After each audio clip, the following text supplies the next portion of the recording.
We began our meeting today at 5:45, and shortly after convening, we did go into closed session, and that is where we have remained for the purpose of discussing various items that are authorized by law for us to handle in the closed session. Those items that were handled are listed in the agenda, and I won't go through them, but you will hear reporting out so you can see what I did in closed session.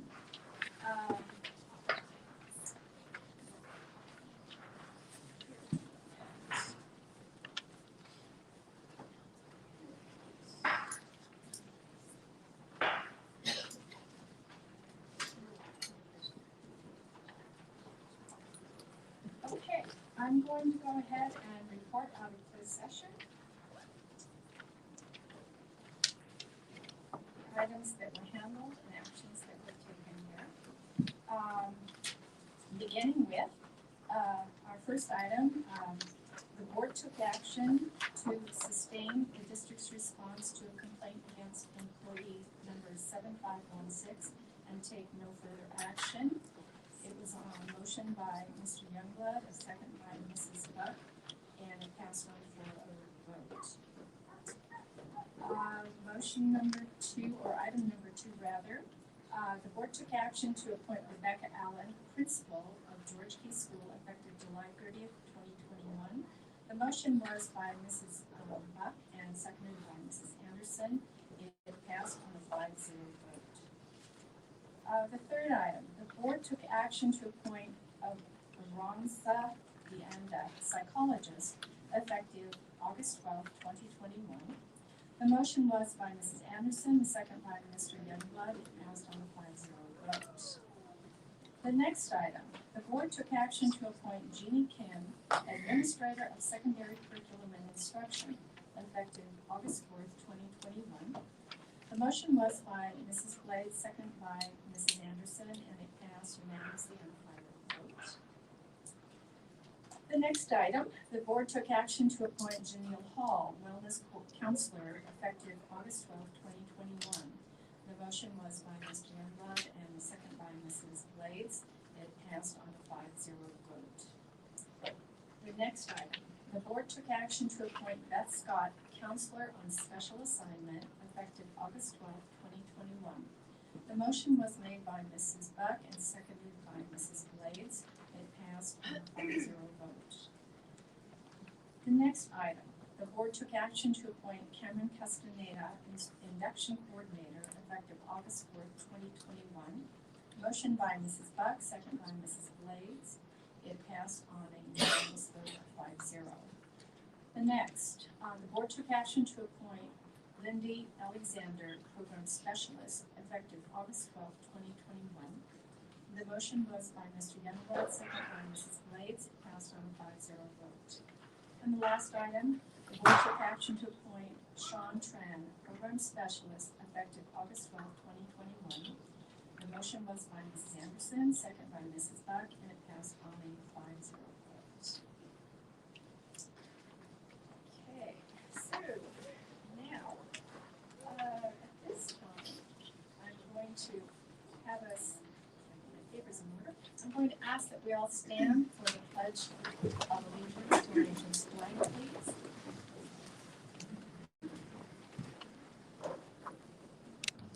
I pledge allegiance to the flag of the United States of America and to the republic for which it stands, one nation, under God, indivisible, with liberty and justice for all.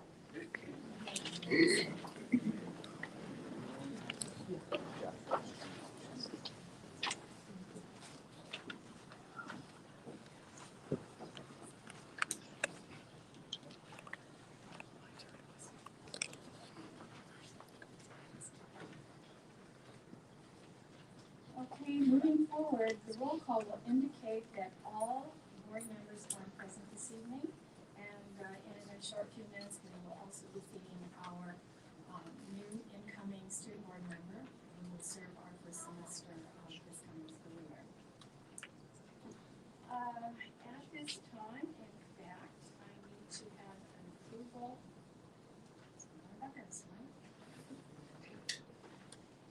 Yes. motion to approve the July 27, 2021 Board of Education agenda as recommended by the superintendent. Thank you. Second.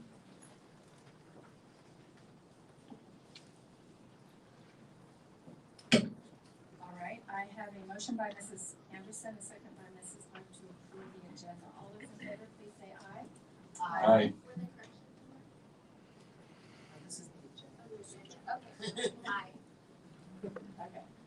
Yes, that was an aye from all of us? Aye. Okay, so it has passed unanimously. Thank you.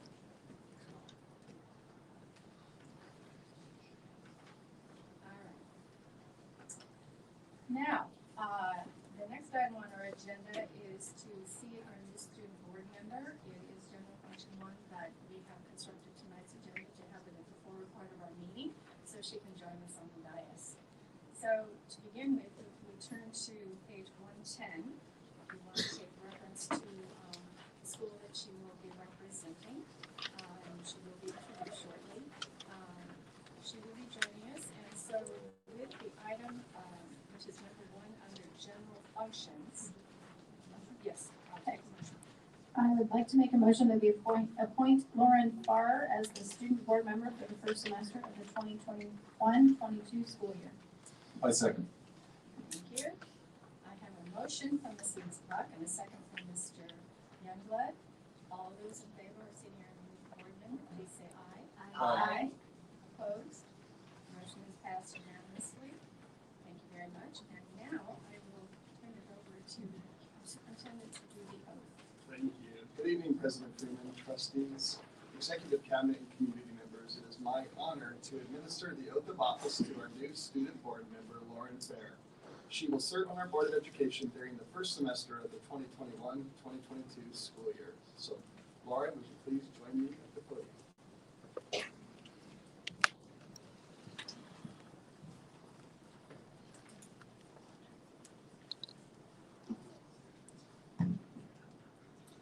First, let me share just a little bit about Lauren. Lauren grew up in our district, having attended Fairmont Elementary School, Bernardo Yorba Middle School, and now Yorba Linda High School. As a senior, Lauren serves the Mustangs as ASB ambassador. In this elected role, she has a long list of important responsibilities, including maintaining a school-wide fundraising calendar, fostering positive relationships with the school community, serving as a liaison between ASB and student groups, and much more. In addition to ASB, Lauren's senior year also includes a schedule full of classes and extracurricular activities such as soccer, advanced photography, PTSA, the Superintendent's High School Advisory Council, and other opportunities to volunteer her time. Looking ahead to after graduation and beginning in fall 2022, Lauren is still considering whether or not she wants to attend a local college or an out-of-state university. We are very pleased that Lauren has agreed to serve as our student board member during her senior year at Yorba Linda High School. Lauren has a strong support system behind her with Dad, Scott, Mom, Victoria, and 2 sisters who are in the audience this evening. So Lauren's family, wave to us, please.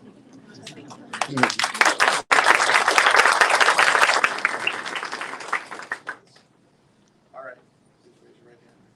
Repeat after me. I, Lauren Fair, I, Lauren Fair, do solemnly swear do solemnly swear that I will faithfully discharge the duties that I will faithfully discharge the duties upon which I'm about to enter. upon which I'm about to enter. As a student board member, As a student board member, I am committed to I am committed to providing a voice for students, providing a voice for students, including communicating effectively including communicating effectively regarding schools, programs, regarding school programs, activities, and student achievement. activities, and students' achievements. Furthermore, Furthermore, I will do my best I will do my best to ensure all representative opinions to ensure all representative opinions of the students of the Placentia Yorba Linda Unified School District of the students of the Placentia Unified School District and actively sought, heard, and considered and actively sought, heard, and considered as I serve as a student board member as I serve as a student board member to the Board of Education. to the Board of Education. Congratulations.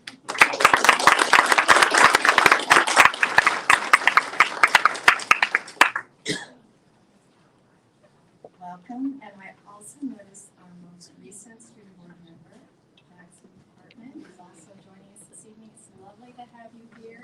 He did a wonderful job as a representative of the second semester this past year, school year. And what a nice tribute to be here and see the next person take that position. So welcome. Awesome. All right. Okay, we've reached, almost reached public comments. And I just want to have a few reminders before we get to that point in our agenda.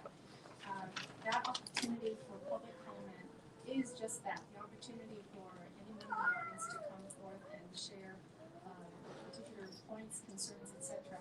with us. We don't engage in a two-way conversation, but if there are questions posed, I'm sure that we will have staff get back with you regarding those at a later time. The forms are available in the foyer. At present time, I have 34. We normally provide a period of time of 30 minutes for our public comment. We will be shortening the period of time that the speakers will have at the podium.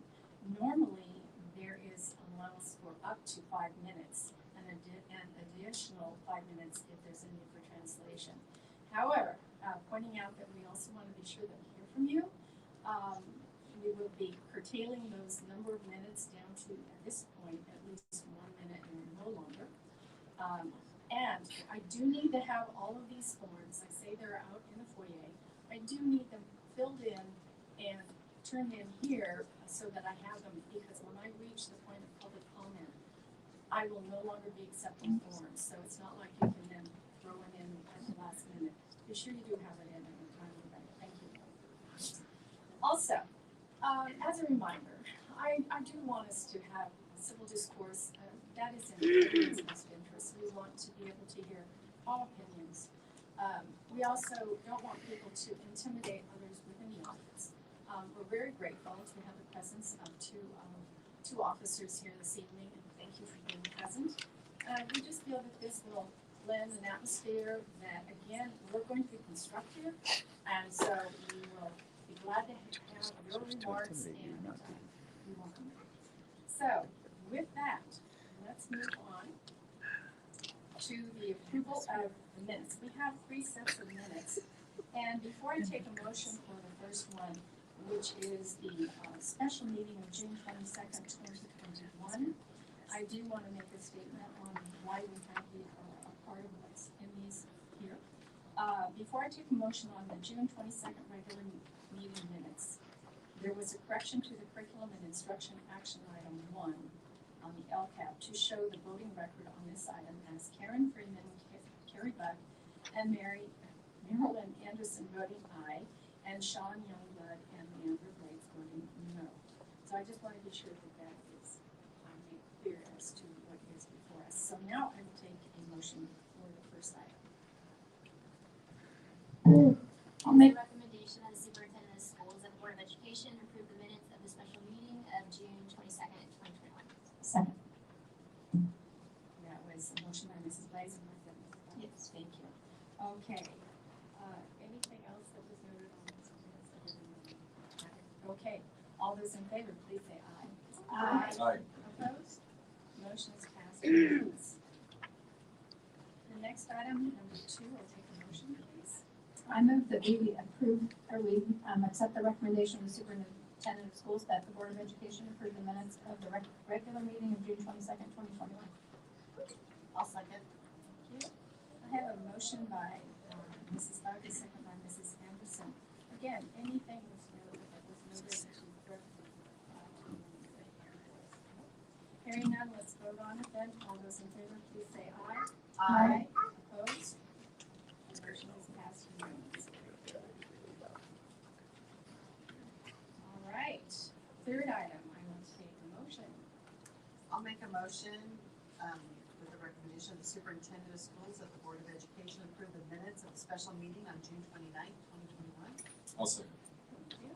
A motion from Mrs. Anderson, a second from Mr. Youngblood. Again, any corrections, additions, corrections? Okay, all those in favor, please say aye. Aye. Opposed?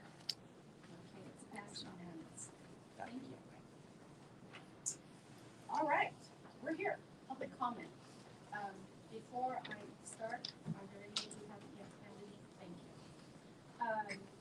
Since we have a number of speakers, and we have a normal limit on our time, is everyone in agreement that we're doing it, which we have done in previous meetings? Okay, all right. So to also help everyone kind of know when they're coming up next, because it is a kind of a big stack, I will call out 3 names in the order that you come forward, let me kind of know when you're going to be coming up next. And so with that, I just want to remind you, it is not what I want to do if somebody has not wrapped up their remarks at the time that either you hear the timer or you have in fact concluded before that minute is up. I really don't want to have to interrupt you and ask you to wrap up. So if you would abide by the request to stick with the minute, it would really help. And many times as the evening goes on, you will find that maybe some of your remarks have been offered, and if you have something you want to add additionally, please do. Okay, with that, the first 3 that I will be calling, the first will be William Brown, followed by Nick Brown, followed by Jeffrey Suchard. So with that, Mr. Brown.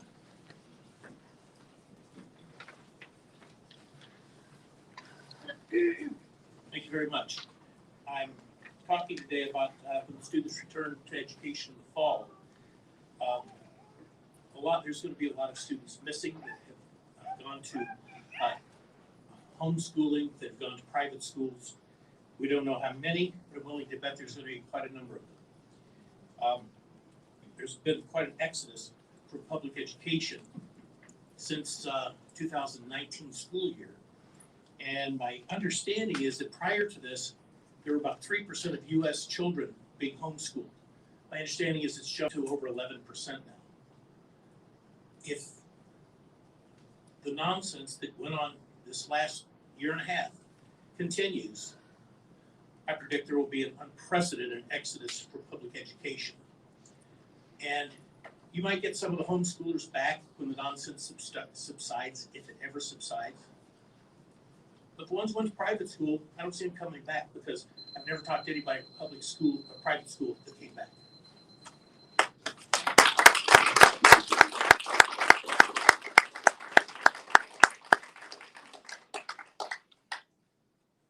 Nick Brown.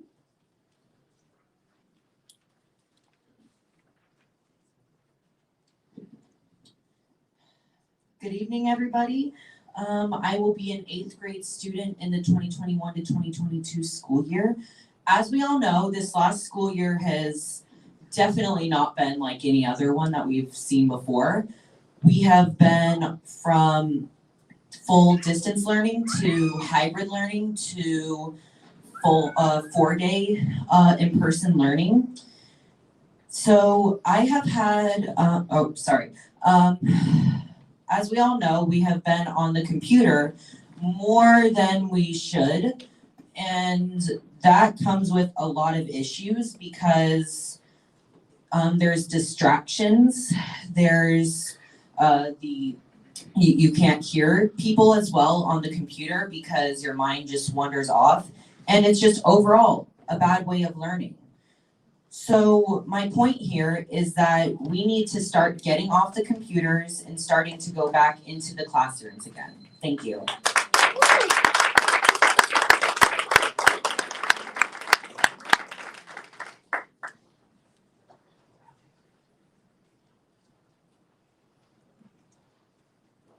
Hi, I'm making my comments regarding the resolution 21. My name is Jeff Suchard, and I'm a 22-year resident of Placentia. I'm a physician and a medical educator. The resolution mischaracterizes medical fact, which is disturbingly common among those styling themselves as compassionate, but who fail to properly assess medical risk. We would all love the pandemic to be over, but it takes action and not self-victimizing reaction to stop a pandemic. Public health recommendations backed by scientific and medical fact are to do what? To promote the health of the public. If you thwart them, you are working against the health of your community. COVID is again on the rise. At my hospital, we were down to low single digits of COVID patients several weeks ago. This has risen to the mid-teens, and we've seen no peak or even a plateau. The resolution claims that the rates of positive COVID tests are going down, and this may be true due to vaccination efforts and widespread testing that did not exist a year ago. But actual case numbers are not decreasing now. The resolution asks us to let our guard down when conditions are getting worse, which will ultimately prolong student distress. Please make the right choice.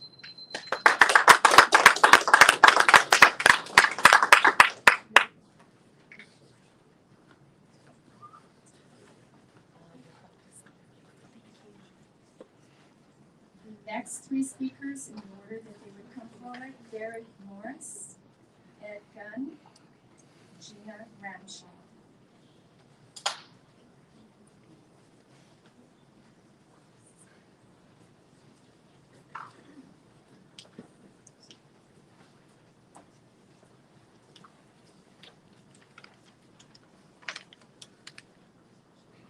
As parents, we are aware that the school district is mindlessly bowing to the state of California leftist leaders who discussing mandates is a moot point this evening. However, these things still need to be addressed because we refuse to let our local government silence us.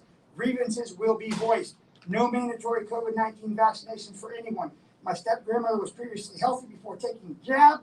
Less than 2 weeks after the first poke, a massive stroke, blood clots in her brain. She died a few days later. My coworker had two sisters die within 2 weeks of each other after the COVID-19 experimental drug was put in their bodies. This vaccine is not safe. You will not force this into our kids' bodies.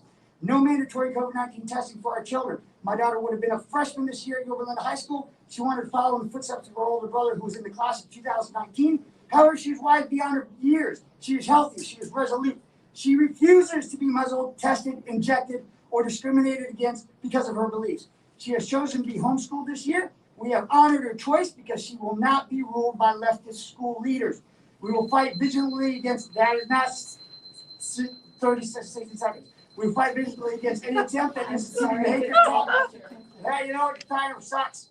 All right, good teachers of Placentia, get out of your union. Don't put your dues towards your leftist leaders. And your conclude And your we are remarks. I've taking a asked you stand to and taking please back abide the by the same education rules in the as best others. interest of our children and our Please communities. sit down.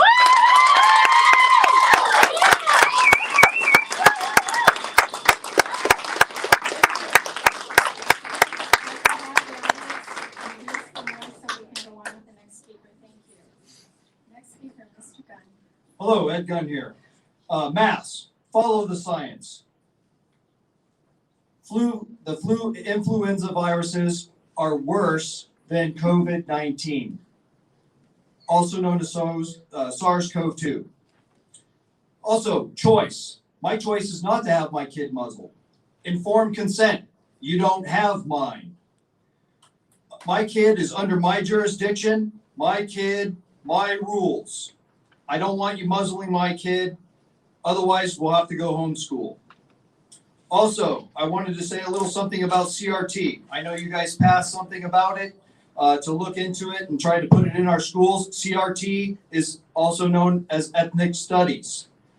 What it cares about most about your children and about you is what color you are. This is not right. CRT finds racism in everything. Those of you who voted for it, we'll see you at the polls, November 2022. Bye, Freeman. Bye, Buck.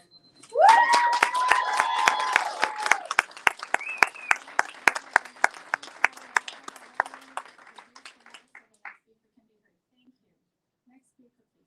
Gina Ramshaw. My name is Gina Ramshaw, and I'm a district behavior specialist here in PYLUSD. I just have to say that masks have created social isolation for our students. We are humans and we're social beings. Masks are a barrier to communication, relationship development amongst peers, and most importantly between teachers and students. This is especially true for our students with special needs who have language deficits, on the autism spectrum disorder, and other developmental disabilities. I understand the district is obligated to follow CDPH guidelines, but until the district adopts a mask optional approach for our students, we will not be able to effectively serve our students. And they are expected to be the mask police all day. We cannot hold our students accountable for wanting to keep this dirty piece of cloth all over their face and not be able to communicate. and socialize. I ask you to pass that resolution.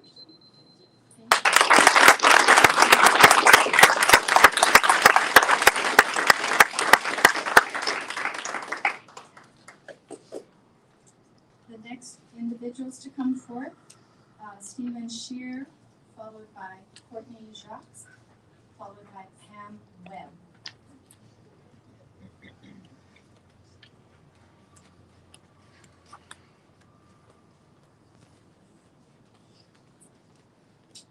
I'd like to starts by saying that masks are very, very bad for our children. There's a study done in Gainesville, and on a handful of masks, they studied what was on the mask after wearing the masks for 5 to 8 hours. And they found 87% of the masks had pathogens on them, including strep, pneumonia, tuberculosis, meningitis, food poisoning, Lyme disease, diphtheria, Legionnaire's disease, and more serious infections and high morbidity rates of different staph infections. People don't know what they're putting on their face. I see a lot of people wearing masks. They've been wearing them probably 15 times, 20 times, and haven't washed them. People are wearing masks, they're getting sick. I have an employee in my office who's been out for 9 months because there wasn't a minute she would not wear a mask. She's an attorney. She thought she was a liberal, now she's a conservative. Thank you.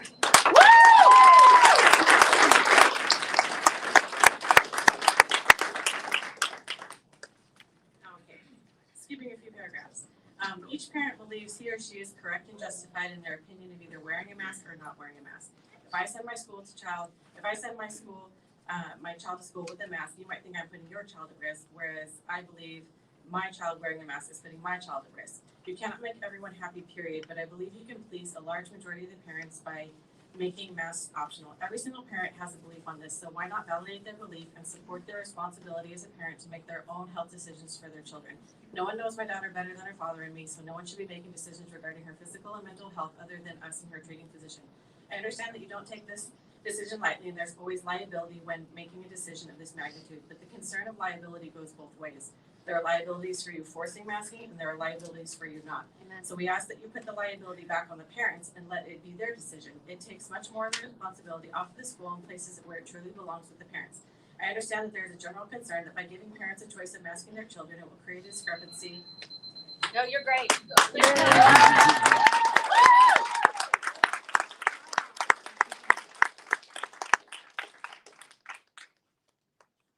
have 3 kids in the district. Excuse me? Pam Webb. Yeah. I'm so sorry. That's Please start. I have 3 kids in the district, and I think it's ridiculous we're getting 1 minute because you're really not hearing everything. So just to put that out there. There are disc boards that will listen no matter how long it goes into midnight. Yep. Amen. Yeah. But we live in the real world. This is not a utopia. We assess risk every day, walking across the street, getting on an airplane, getting in a car. When did we lose the ability to logically assess risk in our lives? What is our goal? No more deaths, no more infections? That's impossible. Our kids need to be kids again, not carry this burden. We are making decisions, especially about our children, based on politics or fear or the push by the teachers' unions instead of facts. Yep. The California Teacher Association has showed their true colors, taking full advantage of this horrible situation to get what they want. The very last item on their agenda is the well-being and the education of our children. Many teachers tell me that the union does not speak for them, then you need to get out of the union. You cannot feed the beast and then have no culpability when they injure our most vulnerable members of our village.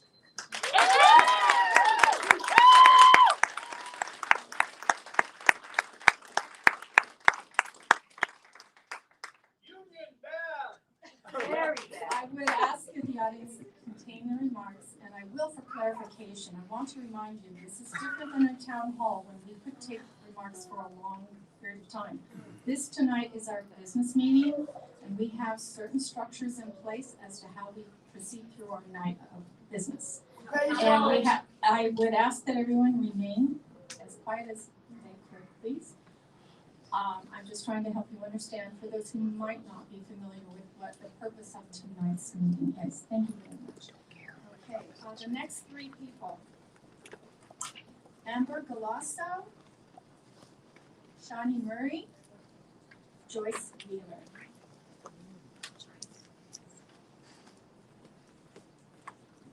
Good evening. I'm Amber Glasso, and I did send an email earlier, and I got a really nice response from Dr.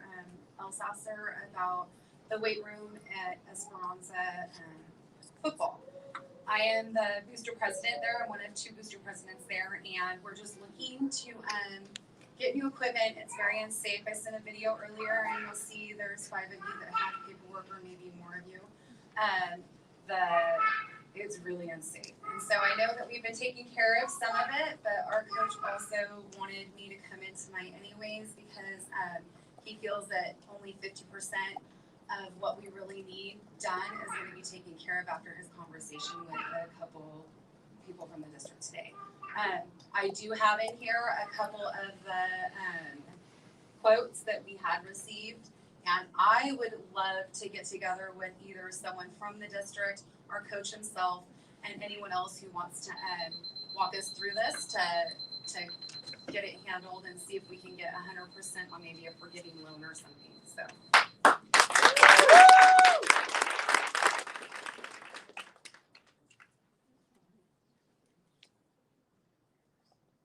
Hi, I'm Shandy Murray. I'm here for 2 reasons.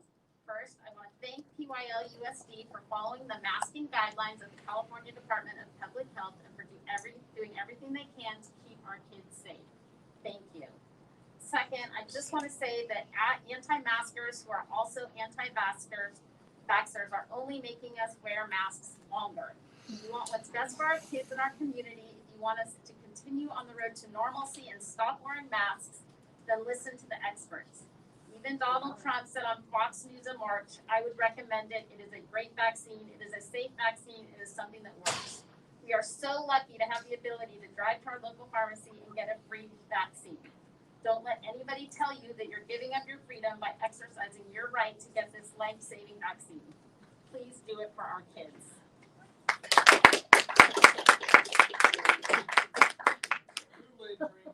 I would please again ask, I need to have someone step out. I will ask that occur, but I don't want to do that. We don't want to hear what's being said tonight. Thank you. Hi, my name is Joyce Wheeler, and as a mother of 4 teenagers of the PYLUSD, and I am also a public high school math teacher, not in this district, I am opposed to mandatory masking. If we can be in this room for hours voluntarily masking, then we can have our students and teachers be in a room for 54 minutes without a mask also. If they can swim, wrestle, tackle, run, and sweat within centimeters of each other, then they can be 3 to 4 feet apart without a mandated mask. 46 out of 50 states, that's 92% in the US, do not have mandatory masking policies, which means this is purely political. Why are we caving to policies that make 0 sense? Someone needs to stand up for what is right, true, just, and logical. Thank you.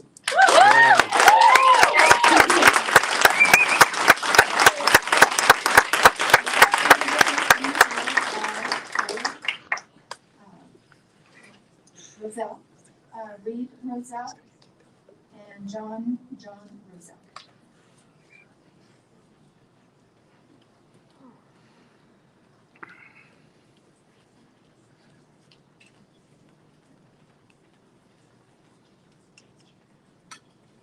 Hi, my name is Kylie Roselle. I am a GATE student at Tynes Elementary in the 6th grade. Yesterday, I emailed you about my experience this year with a mask at school. Me and my friends have experienced these things that I will list. Mask-associated dry eye. I got sent home for this.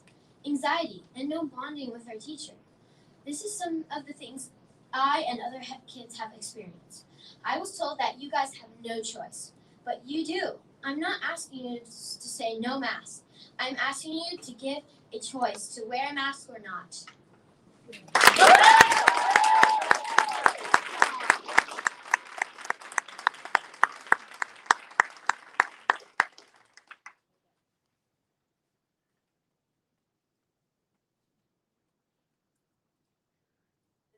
John, we're not forcing Reed to do this. He bowed out.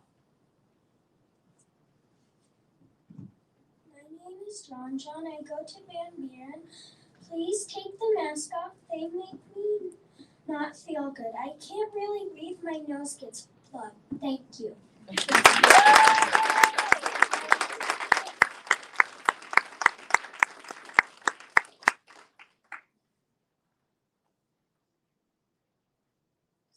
next three to come forward would be Emily Roselle, John Roselle, and Judy Desjardins.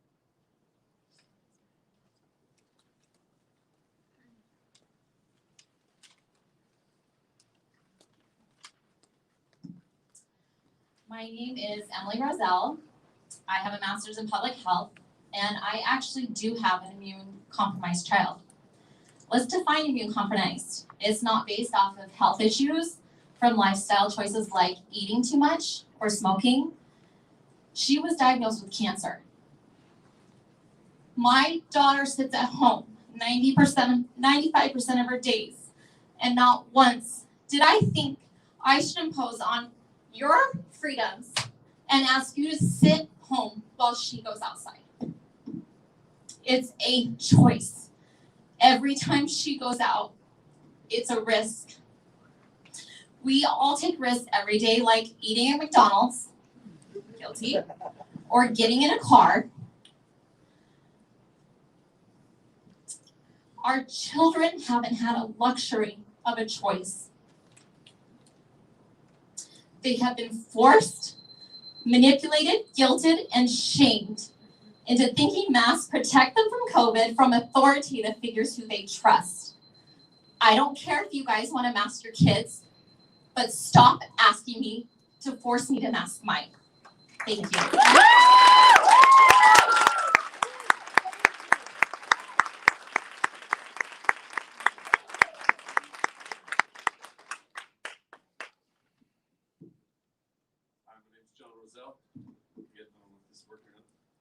I understand you guys have a difficult choice to make on whether to force the kids to mask or not.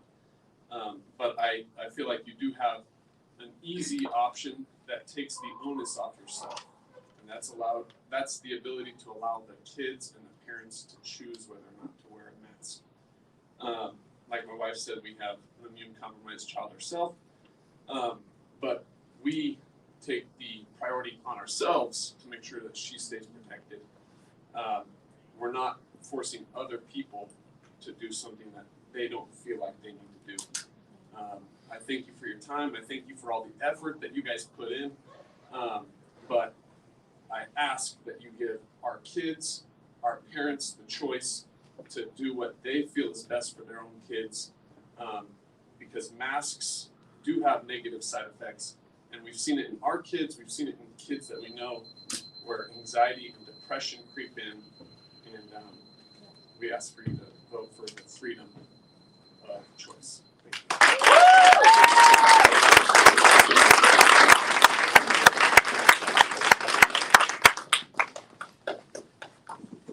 Good evening. I'm Judy Desjardins, and I am concerned about school safety. This year, the union rep met with the teachers, informing them that they could be sued if they tried to break up a fight.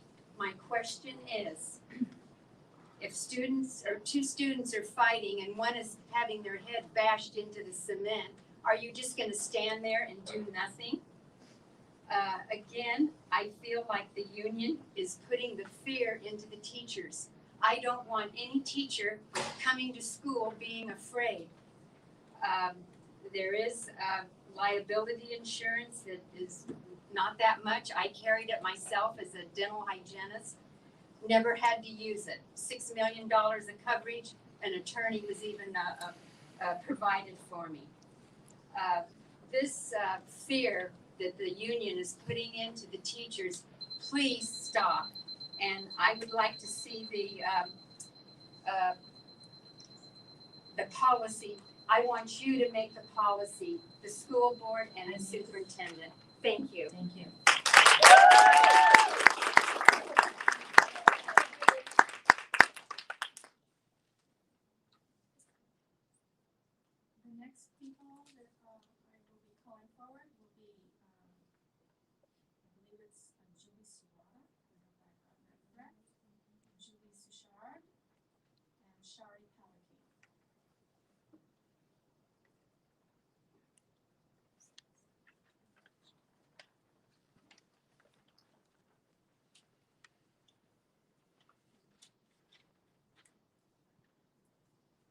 My name is Julie, and thank you for letting me speak today. I am a parent to children in this district, and I'm asking the school board to vote no on Resolution 2101, which would ask the California Department of Health to give a waiver to PYLUSD, making masks optional indoors for students and staff.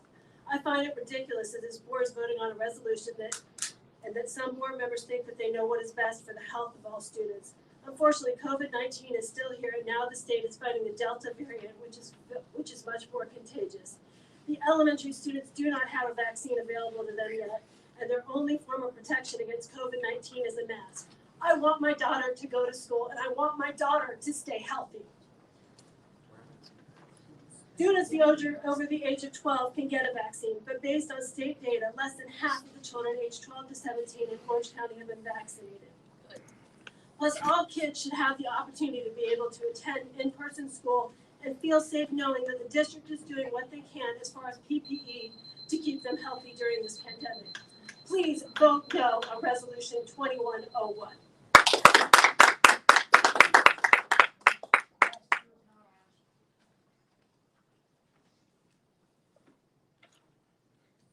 The American Academy of Pediatrics recommends that all students older than 2 years of age and all school staff wear face masks at school. Today, the CDC recommended anyone attending K-12 schools wear a mask regardless of their vaccination status.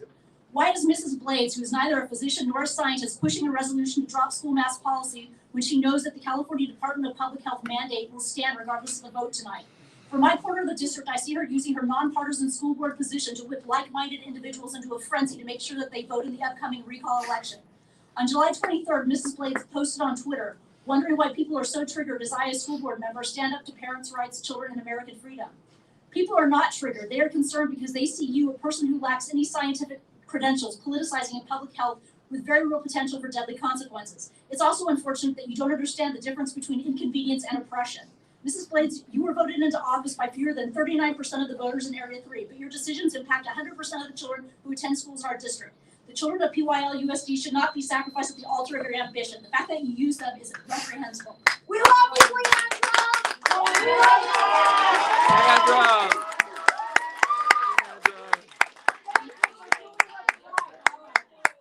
I don't want to have to interrupt and delay this, but if we can't be respectful, regardless of what is being said at the podium, I will conclude for a period of time, and this will just delay the evening for you. Certainly for us, but for you as well. So please, abide for the time with some lightness. That is why we do have a civility policy. I again am imploring you. This is not a two-way dialogue at all this evening. This is an opportunity to hear those at the podium, regardless of their views. Please respect that. Hi, it's my humble opinion that this school board and this district are highly distracted. They're distracted from the noise that we see and hear every day in the media, in our country, and in this actual school board. The problem with distraction is the only people it hurts are the 25,000 students that you claim to serve. The most obvious distraction I have seen recently is the vote that took place at the last board meeting. This board voted to spend $35,000 and a tremendous amount of time for an ethnic study course when we already have one. Ethnic studies is all over the media, it's all over social media, and it's been in this boardroom for weeks and months. And all I have to say to the same people who are screaming about ethnic studies is shame on you. Why? Because for 16 months, these students have lost more than any of us could ever imagine. It is the board's job and the district's job to educate, not to make them woke, not to pull them up socially, not to This group has got to you, and I'm asking you to please stop with the social nonsense and educate our children. Thank you.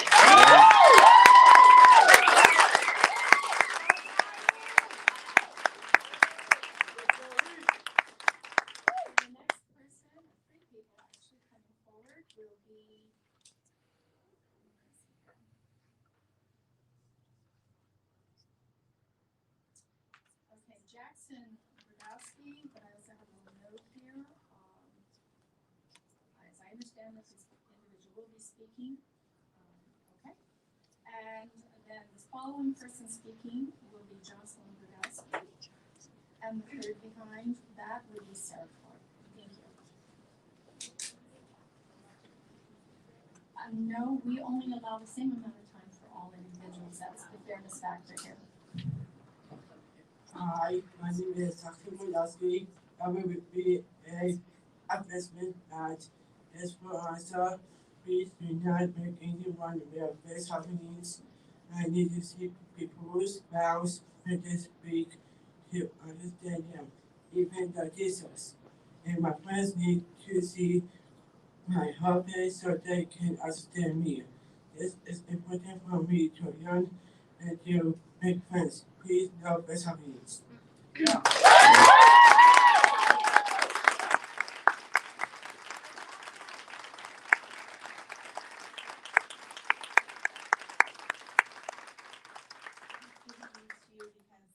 helps you to understand what he said. My name is Jocelyn Brodowski. I can't tell if this is working. Yeah. Pull it up a little higher. There you go.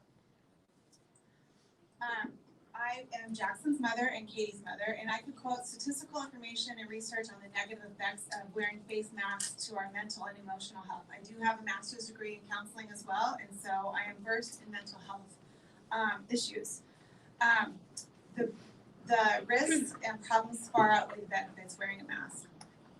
I wanted you to see tonight a real life struggle of wearing what happens when you wear a mask. Jackson practiced and practiced what he would say tonight to try to be as clear as he possibly could be, yet most of you, I bet, probably had a difficult time understanding him. This is significantly impacted when further muffled through a face covering barrier. But we are not just asking for him not to wear a face covering. It's imperative for him to see other people's faces when they speak. Student peers and teachers are powerful models for him as he tries to form his words and read facial cues. I know no one has more determination, drive, or courage than Jackson to overcome obstacles in his ways. I'm asking you to have courage to stand up for Jackson and to have mask choice for all people.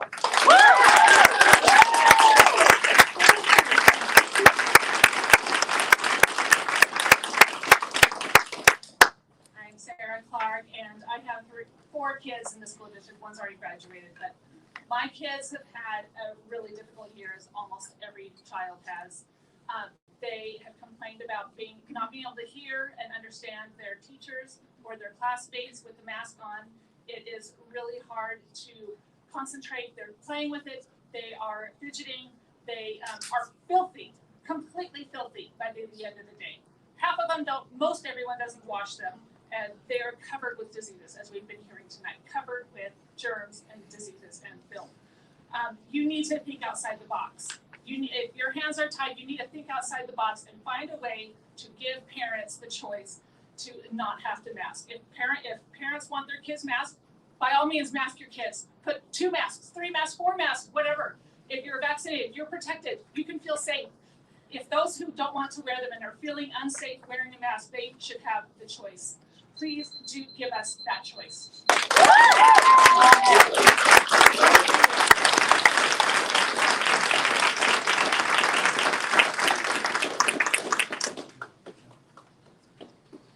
All right, the next individuals coming forward, Adrian White, followed by Miguel Lopez, followed by Dale Moreland.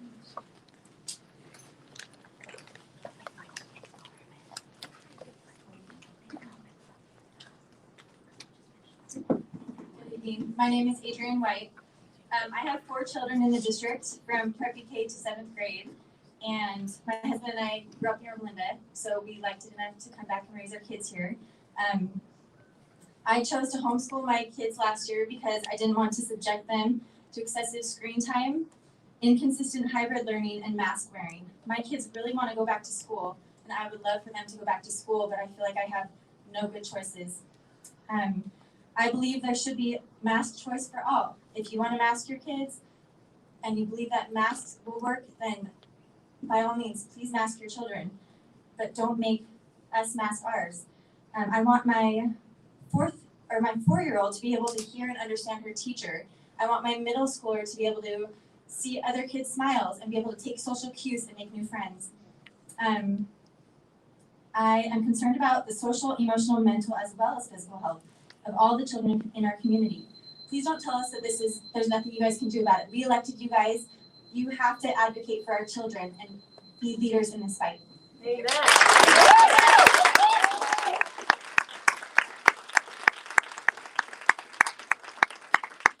Good evening. So we've only heard from one actual scientist in the room tonight. There's only one doctor that's come out to speak. Nobody else has come up here to offer any kind of scientific analysis, any kind of factual data, nothing. Give us more time. I am asking. MPH is not a master's in science. No, it's not. An MPH is not an MS. I've got one too. I've gone to graduate school myself. Anyways, so the point is that when it comes to masks, it's just like vaccines. It's a community issue. And the reason that we're seeing a rise in cases is because people aren't getting vaccinated. This is on the adults. You're right, it's not the kids' fault. It's your fault. So if you guys want to get your kids back in schools without masks, I do too. I've got a 7-year-old. You think he likes being run around in a mask? No. He wants to see other kids too. He doesn't like not being able to see his friends or his other family members. My dad's got cancer too. He can't go see him sometimes because my dad's immunocompromised and he has to deal with that issue. So it's there. It's a reality for all of us. It's not hard. Really, it's not. There is plenty of scientific data to back it up. And again, you can look for yourself. There's not. Doctor, prove it to us.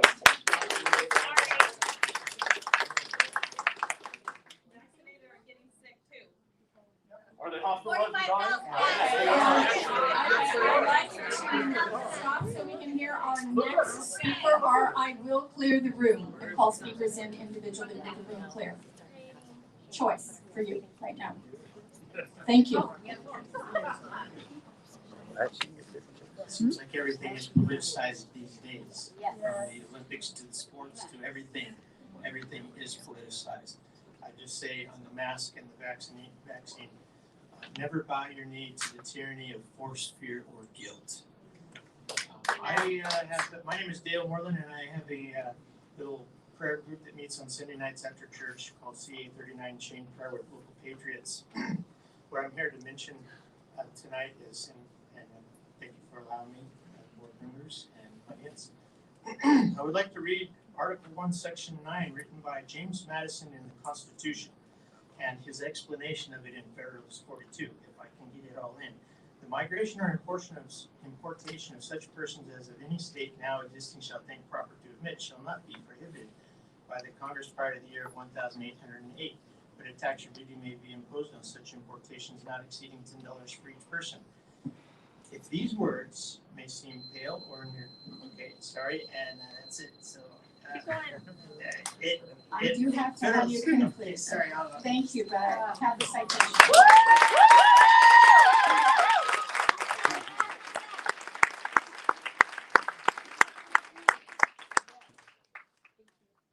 The next individuals coming forward will be Allison Levy, Curtis McCaffrey, Tina Harms.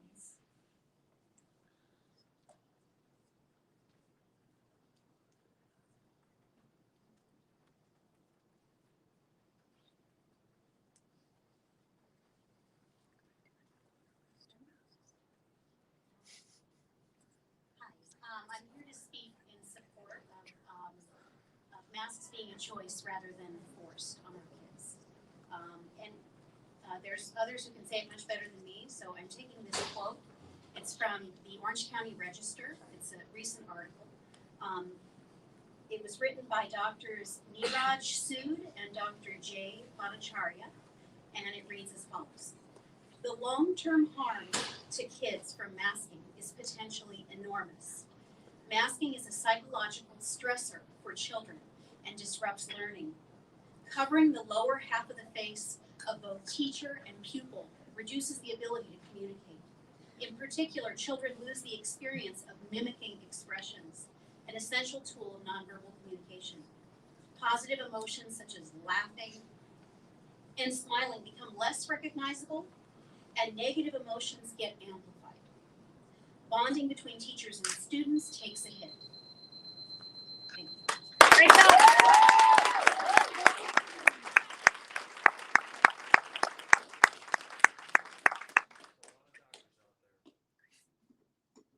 Thank you, Madam President, Madam Vice President, members of the board. I rise to ask you to oppose 2120 or 2101. I don't have a lot of prepared remarks. I apologize, but I am wearing a mask tonight not because I am trying to filter the air that's coming into my lungs, but because I am trying to protect the rest of the community from the infection that may be coming out of my home. And that is how masking works. And we've seen any number of public explanations.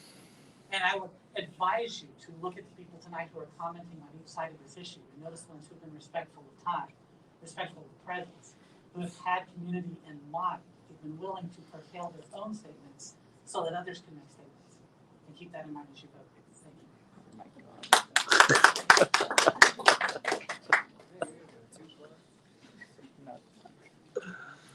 My name is Tina Harns, and I have 2 kids in our district. One is my daughter will be 10, my son is going to be 7.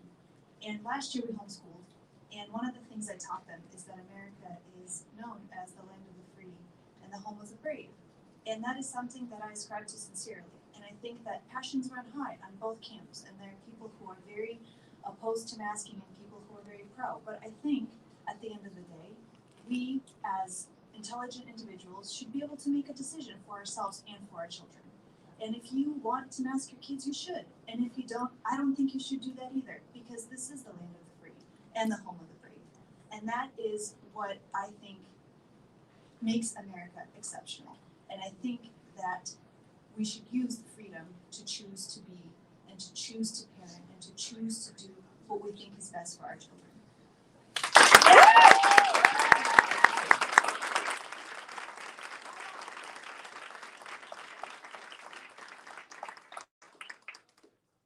Next individuals are Amber Grimmett, followed by Maria Stubbs, followed by Ben Stubbs.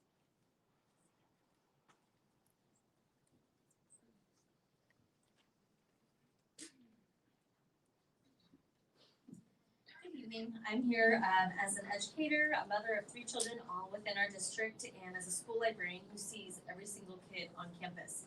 Our kids cannot continue with masks. It hinders not only their academic education, but arguably more importantly, their social education. Our children's social skills have been endangered more and more year after year as technology advances. Technology has given us so much freedom, yet has taken away so much personal interactions, face-to-face connections, and all the things that are becoming a lost art amongst society and most importantly, our youth. You add a face mask on top of this and it's almost a lost cause. Children need to see faces, to hear clearly, to observe emotion, intonation, inflection, demeanor, all things that are vital for proper communication. Walking around campus, looking out into a sea of masks, these children and teenagers have no idea what's going on with their peers, whether they are angry, happy, or upset, whether they are approachable or need help. It is hard enough for some children to make friends, let alone with this huge barrier. This is a virus that is not going anywhere. It will not disappear, but we need to have the choice of whether we want our kids to wear masks or not.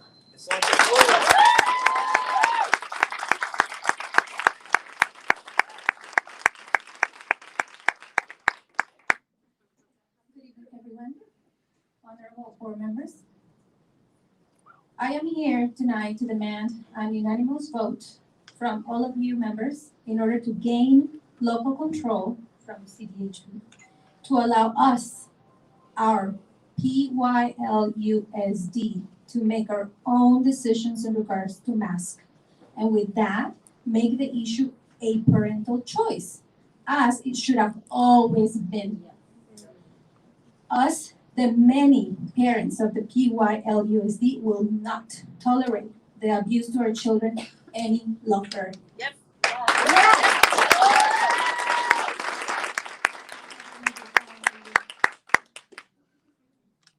Thank you.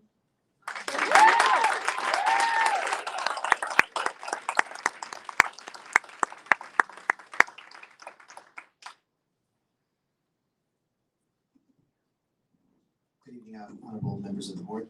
Thank you for having us here tonight. I'm Ben Stubbs. I'm a special education educator at a different district. And our children have had this mandate thrust upon them by emergency order. So it wasn't like families and people can get together for a legislative season and talk to the legislators before this becomes a law. It's just kind of thrust upon us as an emergency order. So I really support that you vote yes to ask for a revision from CPH, but I think that you'll get stonewalled by them because they're probably going to prolong it because they're going to wait for the Pfizer vaccine to be approved for ages 12 and under. That's just my opinion. But I would say that it's very important that you keep in mind that enforcement is always an option. We have local control. Our system of government allows us as a special district to have unique control over how we govern ourselves. And so it's really important to remember that we have that local control. We can control what we enforce. Some sheriffs don't enforce mask mandates. So just keep that in mind. Yep.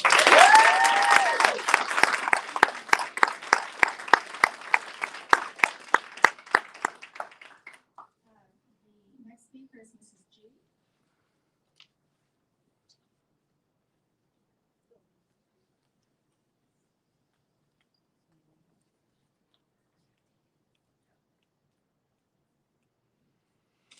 Good evening. Thank you for letting me speak tonight. I want to share a little clip from, is it Joe, I believe, from the Orange Supervisors meeting that I was at today and that I've been at for the last 5 months, every Tuesday, or every 2 weeks that they have it. I keep hearing that it is up to, it's not we were following CDC rules, which Al Sasser told me weeks ago. Or no, CDC. I went through CDC, then I went to CDPH. Okay? It keeps going back and forth. We're playing ping pong here, you guys. Your experiences with us. Understand that the face covering policy comes from the school districts, right? Okay, so he's saying it's coming from the school district, that you guys have the power to stop this.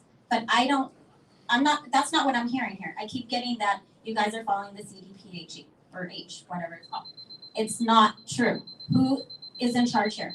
He's saying you guys have the charge. 2 weeks before that, Dr. Chow said it was up to you guys, the district. Yeah, I need to have you start concluding. Please let us know what is going on. Thank you.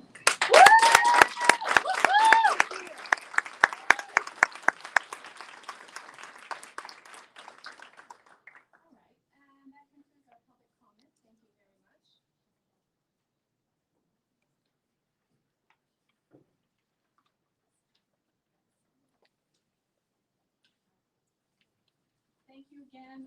We do appreciate the fact that you do take the time to come to our board meetings and share your remarks. Thank you, and certainly to our young speakers, even to anyone who comes forward. It's a little daunting, but we appreciate it. But for our younger speakers, very appreciated that you have found yourself engaged in the conversations of contemporary times. Thank you. Okay, now we're going to move on.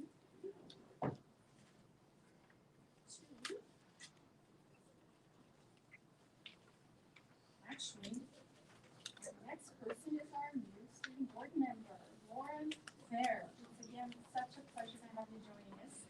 And you already have, I believe, something there. So I'll turn the time over to you for your report. Good evening, President Freeman, trustees, Superintendent Dr. James L. Sasser, Executive, Cabinet, and community members. I'm happy to be here tonight to share recent happenings from our 4 cohesive high schools and continuation high school. Once the school year gets underway, I will also be sure to include information from Buena Vista, Virtual Academy, George Key, and Venture Academy, and Parkwood School. From El Camino Real High School, El Camino Real has stayed busy hosting 2 sessions of summer school for students on campus. Course offerings have designed for credit recovery and offered based on student needs. Session 2, which began on July 19th, runs through August 5th with class taking place Monday through Thursday. El Dorado High School, the Golden Hawks are proud to have 2 alumni participating in the 2020 Olympics in Tokyo, Japan for the United States. One athlete is Kelly Clay, who was part of the El Dorado class of 2014 before heading to USC to play volleyball. Kelly is competing as part of the youngest duo to ever represent the USA in beach volleyball. Next is Janie Reed, who was part of the El Dorado class of 2011 before she went to the University of Oregon to play softball. Janie wears 9 and plays outfield for Team USA. Esperanza, in addition, Esperanza alumni KZ Paula is competing in the Olympics as part of the Nigeria's men's basketball team. KZ graduated from Esperanza as part of the class of 2017, attended Stanford University, and now plays in the National Basketball League for the Miami Heat. Once an Aztec, always an Aztec. Good luck. Valencia High School's program recently announced their 2021 schedule for all the teams, including varsity, junior varsity, and freshmen.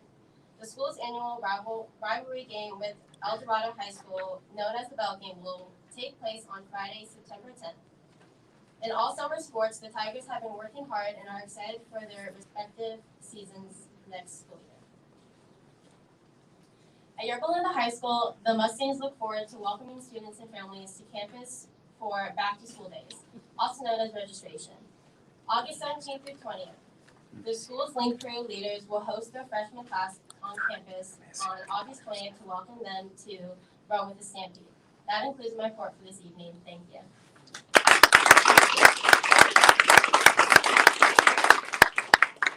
I'm delighted that you captured in here the activities of some of our former students that are participating in the Olympics. And it's also particularly interesting to see that Casey's moved on in his group because he was amazing. He really was.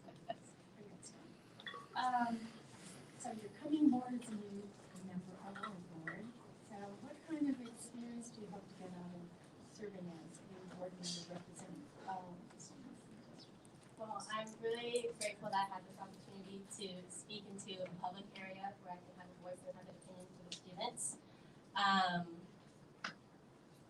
I hope to gain from this experience to become more aware and develop my own accountability and empowerment for the voice of the student population. And also this gives me experience to be more professional and to speak to adults. And I'm really glad that I got this opportunity, and I hope to learn more about the district and what the school has to offer, and also have the voice of the students. And by all means, we do look forward to having input from you. If I or some of us don't catch sight that you want to inject something into the conversation, ask a question, well, be sure you make yourself known, and we'll make certain you contribute as well. Okay? Thank you. All right. Turning it over to our superintendent. Thank you, President Freeman, trustees, executive cabinet, and community members. I want to begin my report tonight by acknowledging the California Department of Public Health's new COVID-19 guidance for K-12 schools for the 21-22 school year. On July 12th, CDPH announced that all students and staff will be required to wear masks while indoors on school campuses, but have the option to remove it when outdoors. Schools and school districts across the state, including all public, private, and charter schools, must abide by the guidance issued by CDPH. In light of this information, and included on the agenda later this evening, trustees will consider passing resolution number 21-01 titled Request to the California Department of Public Health for the revision of face covering guidance for schools and school-based programs. This resolution is being brought forward at the request of a trustee at our last board meeting and gives voice to some students, staff, and families who wish for revised guidance making masks optional both indoors and outdoors next school year. We appreciate the patience and understanding of our students, staff, and families as we navigate through ever-changing state mandates related to the COVID-19, as our school board and district administration are not permitted to lessen the requirements we are under from the Department of Public Health. CDPH has stated that they will continue to assess conditions on an ongoing basis and will determine no later than November 1st whether to update mask requirements or recommendations. We will make sure we keep our families informed of any changes, and those with questions or concerns about the new guidance are encouraged to contact the California Department of Public Health directly. Although it's summer break, our campuses are busy hosting various academic and athletic programs, including Summer Blast, Impact, Extended School Year, and Sports Camps. Our youngest learners are having fun, focusing on language arts, science, and math, alongside peers from across the district at Summer Blast, as you can see on the screen. The program is taking place at Linda Vista, Melrose, Topaz, and Van Buren elementary schools through the end of this week. Summer Blast was offered by invitation only in order to work with elementary students on their ability to meet grade level standards from the 2020-2021 school year. We would like to offer a special thanks to Crystal Cove Conservancy for providing engaging video lessons about local beaches, environments, and animals for our students. Next, our 6th, 7th, and 8th grade students from across the district were invited to participate in Summer Impact at Kramer and Valadez middle schools. This program, which is new for our middle schoolers this year, was designed to remediate academic gaps and reconnect students to school through a positive and collaborative learning environment. Students attend 4 days per week and are enrolled in language arts, math, physical education, and an elective class centered around topics such as art, technology, and leadership. High school students district-wide also had the chance to participate in the English language arts, math, history, biology, and chemistry classes through Summer Impact at El Camino Real and Valencia High Schools, as you can see on the screen. Our students have reported enjoying the opportunity to socialize with their peers while earning A through G credit on our campuses. Also pictured on the screen, our extended school year program, also known as ESY, is running through the end of this week for students who qualify for special education. ESY took place at 5 campuses this summer, including Fairmont Pines, George Key, Venture Academy, and Valencia. And lastly, over 2,000 student athletes are preparing for competition in various summer sports camps at our 4 comprehensive high schools through August 30th. Both our academic and athletic summer programs could not have been made possible without the dedication of our teachers, staff members, coaches, and district and school administrators. And next, we received some exciting news about our very own school resource officer from the Orange County Sheriff's Department, Deputy Nick Doty. He was recently honored with the Distinguished Safe Schools Award at the 12th Annual Safe Schools Conference in Garden Grove. Deputy Doty has diligently served our Yorba Linda school campuses for 4 years now, and we have witnessed firsthand the positive impact he has had on students, staff, and most importantly, school safety. We echo the conference's sentiments in taking a moment to appreciate Deputy Doty's efforts to amplify best practices and increase collaboration between the education and law enforcement communities. Lastly, and in closing, I just want to remind everyone our free summer meals program is still going on now through August 19th, thanks to our Nutrition Services Department. All children 18 and under may receive free breakfast and lunch meals Monday through Thursday at Golden, Van Buren, and Woodsboro Elementary Schools, as well as Valadez Middle School Academy and Valencia High School. Our full list of service dates and times is available online at www.pylusd.nutrition.org.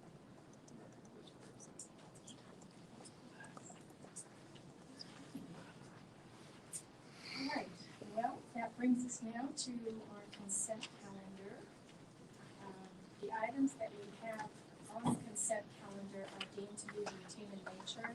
They're items that we have all the information, hopefully will be as late as time we want to have the opportunity to ask questions and come prepared to vote on these as a block. There are 50 items on this evening's consent calendar. However, we as board members may pull items from that and handle them separately.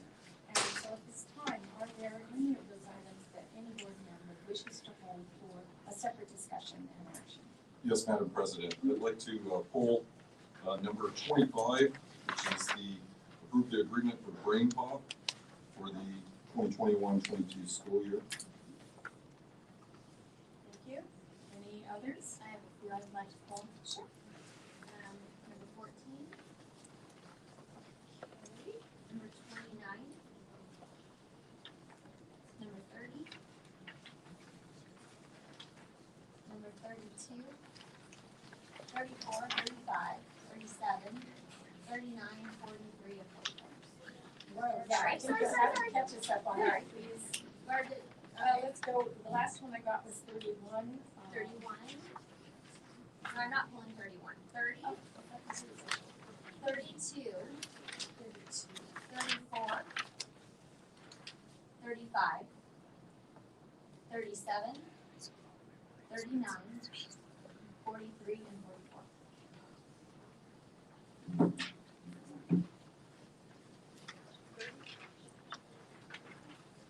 32, 34, 35. 37, 49, 43, 44.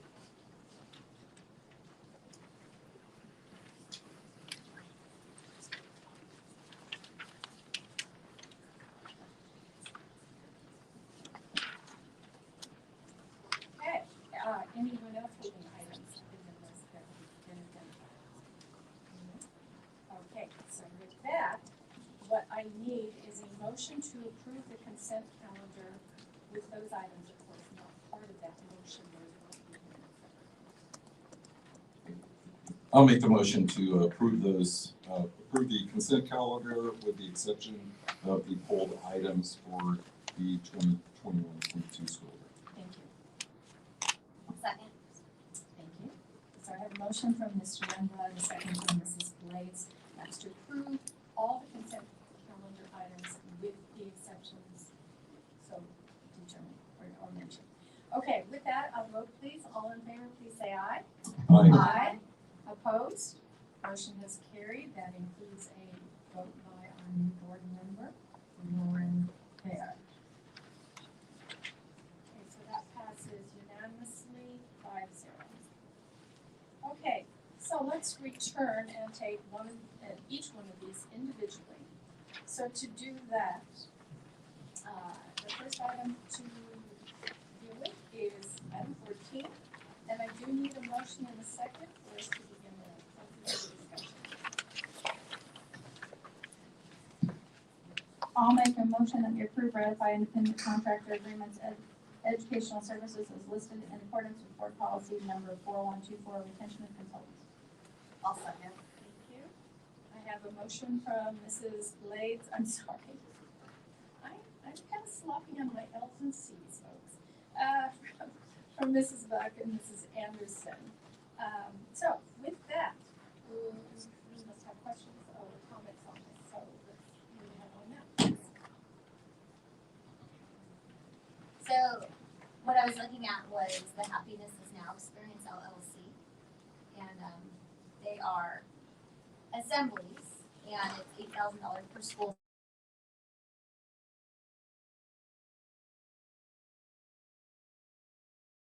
There's some issues as to when the assemblies are in middle school, that there's some issues that the parents don't necessarily approve of. And so I'm just kind of wondering, and it's a lot of them I've pulled, I'm just wondering where our oversight is and our checks and balances. Because right now, we approve this, and then so an assembly comes about and someone's upset, maybe at the topic of the assembly or something that happens, and then of course it goes, well, the board approved it. Well, we're approving this as a whole, but is there a way that we can go like on a case-by-case basis where we're not approving the assemblies at every school site in totality? Can we go case-by-case basis so we can look and, get the community involvement as if the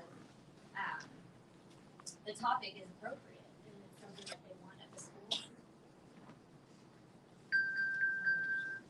Oh, right. So you're looking to then have, whereas in this action item, there are numerous independent contractor agreements. Right. In There's fact, numerous, yeah. There's 21, for example, in tonight's action. So one of your things I just want to be sure I understand, is it to make each of those a separate action? So instead of having 50 consent items like tonight, we would have added another 20 because we have 21.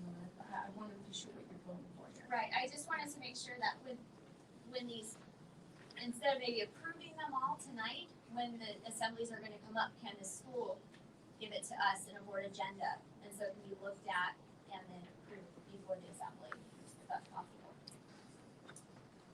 I have to turn that over to staff because I realize that a lot of these contracts have to be completed in a timely way, and we do that often as we do our business in the summer. We go year round, as far as not the students, but certainly our activities. So I think maybe just speak to that briefly. I think that is the challenge that we have, with it is just it's time. And so very often, it holds things down for schools. When we're able to go ahead and approve, just our contract with Happiness is Now as an example. And just a reminder, with that assembly that they do, it's the exact same assembly that they do for all schools, all sites, all grade spans, and specifically about dance. And we always have that open and available, for any board member or anyone on the sites to go ahead and actually visit. One of those assemblies, it's always open to members of our staff. We have ourselves, gone out to vet that assembly as well. We watched 2 of them last year, and it is the same assembly. And so there is that idea and concept of when once we approve it as an overarching contract, it opens up to schools to utilize. If we were to say that they have to submit it every time and just with board meetings once a month, there's a big amount of time that happens in between, and many schools may miss that opportunity to be able to take advantage of it. I have a question. I know, like in the past, there was an incident with Happy This Now, and I'm just wondering, what if you could just help walk us through, like what took place afterwards to secure that no more incidences would happen, and then my follow-up question would be: Have Happiness Now followed through with their agreements? Has there been any further indiscretions or incidences? I appreciate that question. There have been no further incidents. I myself personally, spoke with the executive director of the company to just express our concern with the incident that occurred at one of our school sites. And really, it was very specific with just some information, personal information that one of the presenters shared, about his personal, life story that we had understandably, family members, community members have issue with. And really, after that conversation that we've been able to have, and with their openness to any member of the board and our district staff to be able to come out at any time to visit any one of those assemblies, they have assured us that that is not something that would occur again. When did that incident occur? About 2 years ago, I believe. And any problems since then? No. And so I guess my question is it the same assembly at every school? They're not changing the topic, so even at the elementary school and they go to middle school, it's going to be the same assembly. So what we're approving here is the assembly that we saw last year. Yes. Any other questions? Did that satisfy? Yeah. You had to have clarification. Yeah, I attended that assembly. Okay, good. I got down. That's good. That's what we need to do. That's what we should do. Any other questions? If not, is it okay then we proceed with, we have a motion in a second, so let's go ahead. You're good. You are good. Oh, sorry. Okay. Then let's go ahead. We have our motion, we have our second, so let's go ahead and take action on this. All those in favor, please say aye. Aye. Opposed? Okay. Did I hear everyone on that? Aye. Thank you. All right, thank you very much. Now, let's move on to next item that has been held is, correct me if I have the wrong number here, it is 25. It is held by Mr. Youngblood. To begin our conversation, may I have a motion? I'll make a motion that we approve the agreement with Rain Pop LLC for the 21-22 school year. I'll second. So we have our motion now from Mrs. Bug, second by Mrs. Anderson. All right, perhaps, Mr. Youngblood, you could give us the question or concern or comment you wish to share. Yes, ma'am. Thank you. So in my research about Brain Pop, I saw the original format material in which they were putting out. It looked very interactive, looked very engaging. However, there were some content in there that was highly sexual. This is an unsupervised type of interactive learning tool. Also, I was a little concerned once I received another, form in which we got a letter that stated that how they've changed some of the older things that they had that was concerning. They've changed over to where they're newer now, they're better, I guess you would say. But there was evidence in the past of, as I mentioned, the highly sexualized stuff, but also a lot of CRT information and a lot of incorrect English using all the identity pronouns that were going out. So personally, it kind of goes back to the old adage, where, you fool me once, shame on me, fool me again, shame on me. So the thing of it is, I would like to see something different than Brain Pop. There are many other learning tools out there, including ABC Mouse, which has got great ratings, PBS Kids or Fun Brain. I would like the district to possibly look at these and not renew the contract to Brain Pop.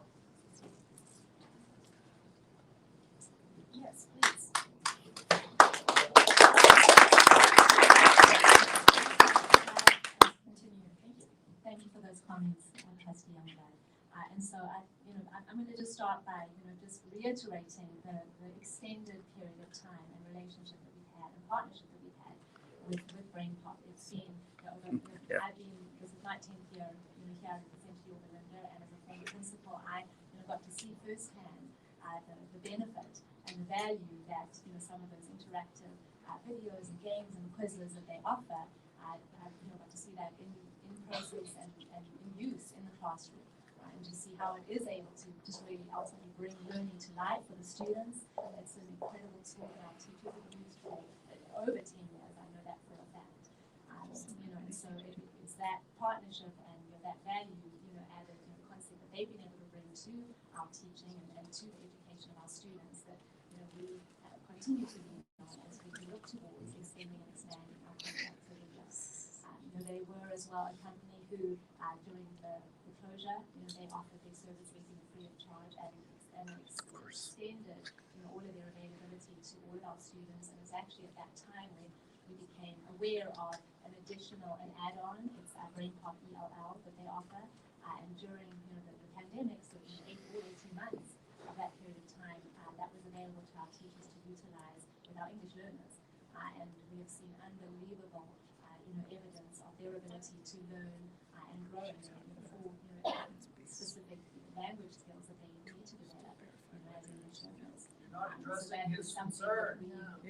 Excuse me, I don't know if it's the same person who continues to speak out, but I don't want to have to ask you to leave. And if need be, I will. I said it before, and the next time I will. Please, you're not being respectful. We're doing our business in front of you, but please be courteous listeners. So that just speaks to the longevity of our relationship and the evidence we've seen of the benefit that it has for our students. As a result, and everything that you've mentioned, some of the videos that came to our attention as well, there was one specifically on Black Lives Matters protests, and there was another that you made mention of about personal pronouns. I, again, personally myself, have spoken with the executive director of the company to share and express our concerns.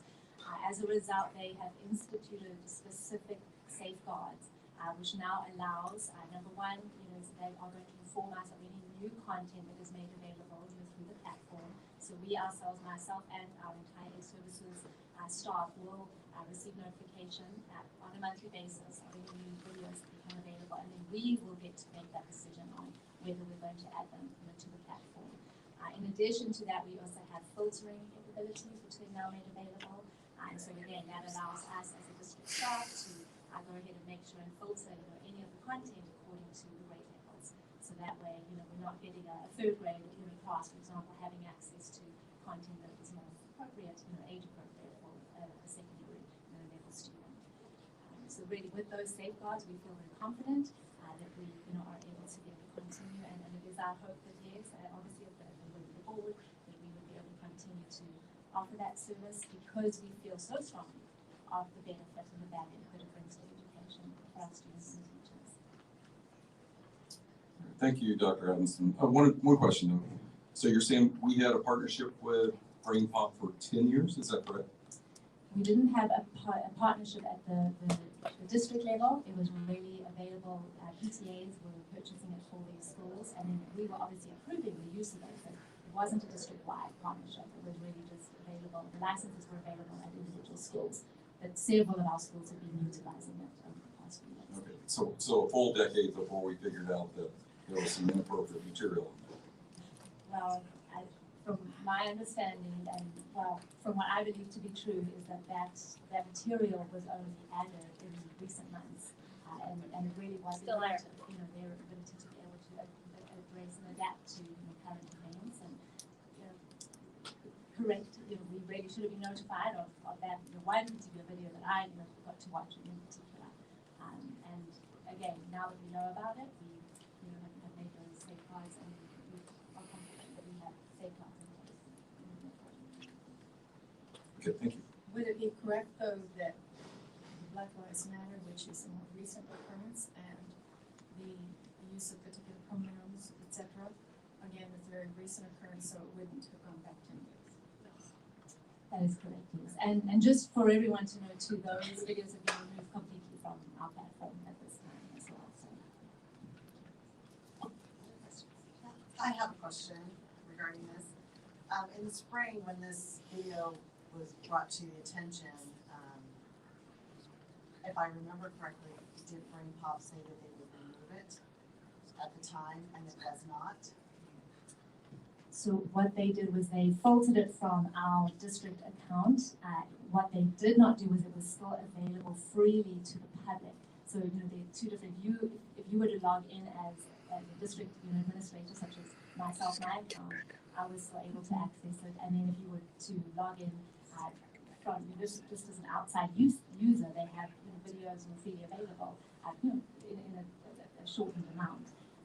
Yes, it was still accessible, but not from a student's account. Is from how that was explained to me. But again, when I went back and followed up and shared the concern that from an outside perspective, just from the public, anyone could go on, and it would be confusing to any of our community members. It looks like it is still available, but it wasn't through our actual accounts. Accessible. But again, they responded to that and changed it. Okay, another question. In the board update we got regarding Brain Pop, it says that they are pleased to report the release in the fall of 2021 of self-service functioning, to help filter these out. Is that up and running currently, or is it not going to be released until the fall? The self-serving feature of it, which will give us immediate and direct ability to filter and remove content ourselves, that will be available in the fall. Right now, anything we want to remove, we have to go through Brain Pop. So essentially, what they'll be doing is, come September, is remove the middleman out of the process. We'll have that direct ability to do that. Okay, so our staff has not tried this out yet? Not yet. No. Okay. And do they have a date that they think that it will be available? It'll be the first day of school for us. So as of, I believe that's September 1st or the 31st. Okay. This is, I think, my last question.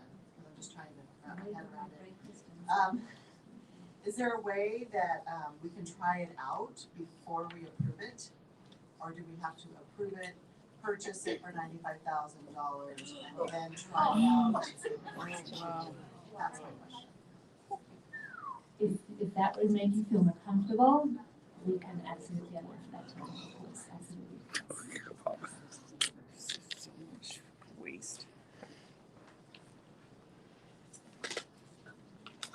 Okay, any other questions?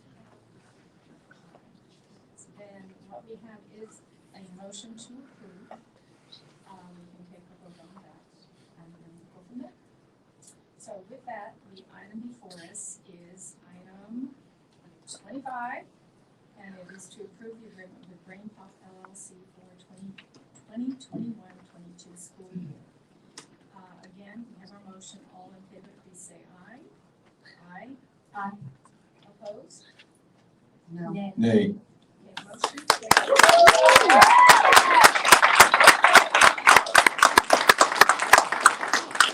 The two votes in favor are Mrs. Buck, Mrs. Freeman. The dissenting votes are Mr. Youngblood, Mrs. Blades, and Mrs. Anderson. Okay. We'll follow on whatever we do next. Thank you. Continuing on, item number 29.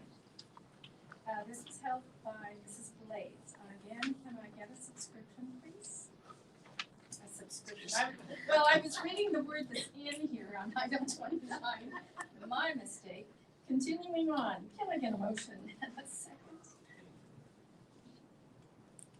Sure. I'll make the motion that we approve the agreements with Second Step Digital Programs for Melrose and Morse Elementary Schools to purchase the 3-year subscription beginning 2021-22 school year.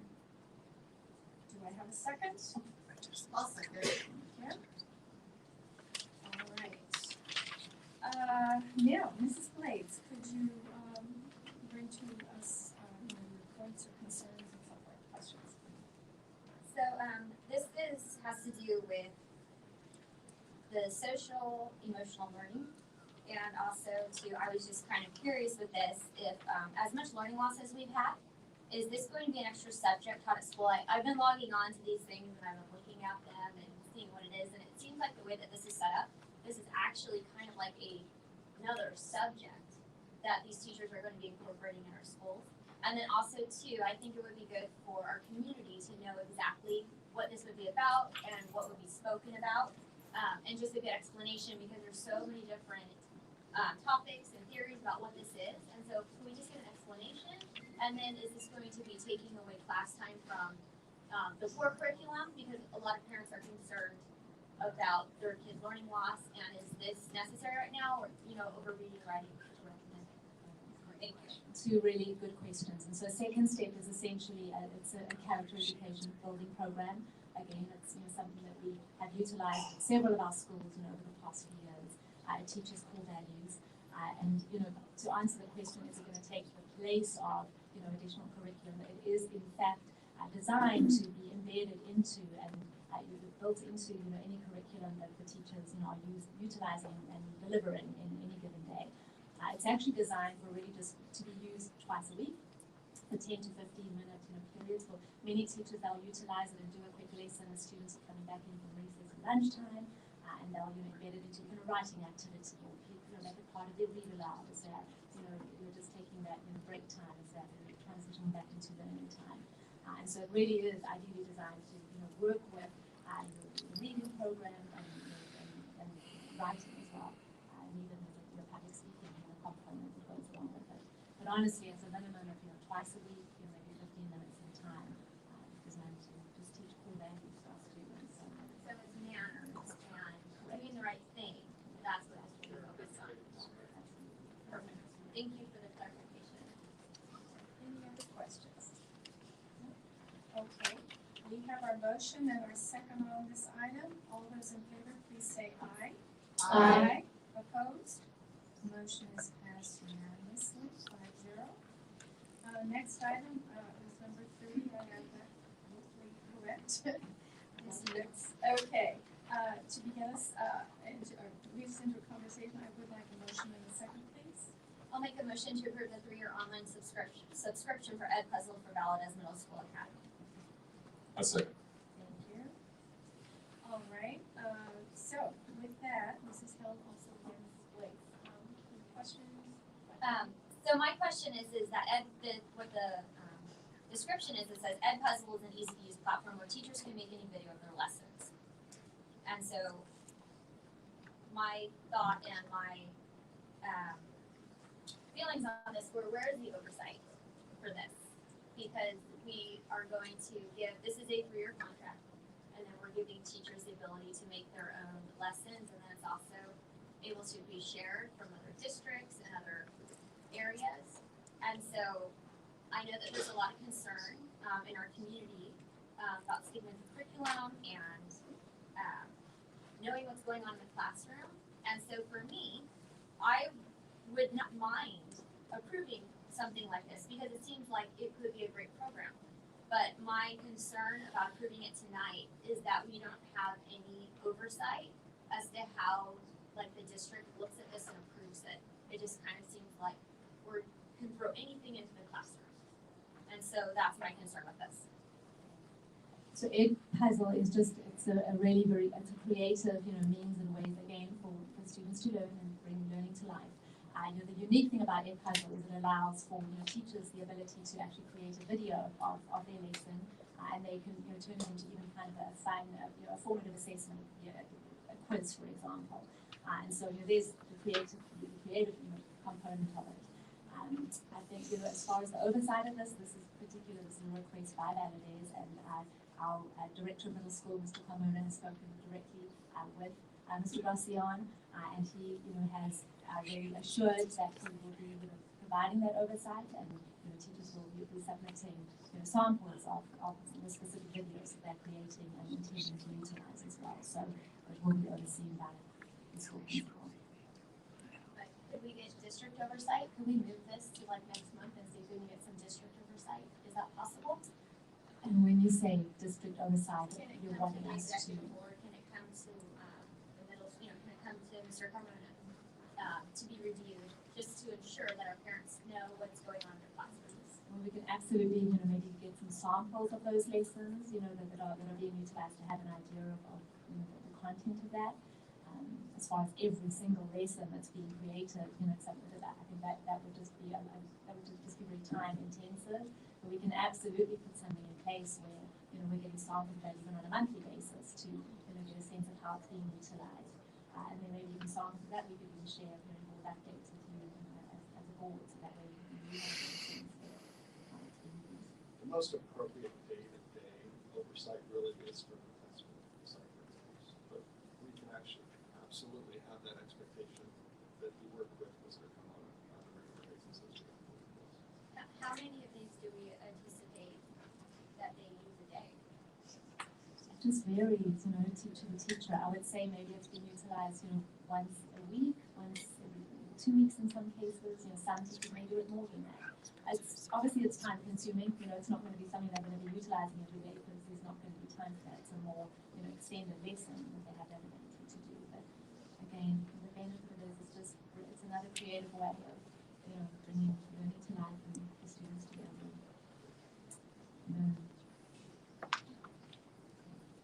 Additional questions? Sounds like it's a way to engage students more, because that's one of the things, certainly as we do return, some of the huge times we travel through, student engagement. Can I just confirm this isn't curriculum? This is just teachers recording the curriculum they already have, so their kids can watch it repetitively. Speaking from somebody that's worked with some ELLs and special ed kids, that repetition and being able to watch it over and over can be beneficial, especially when you're trying to learn mouth movements and things like that. So I can see the value to have it just as a video.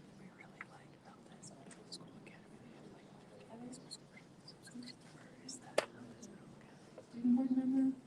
Okay. All right. Okay, well then, we do have our motion and second. Let's go ahead and take a vote on this, please. All in favor, this is item 30 again. All in favor, please say aye. Aye. Opposed? No. Okay.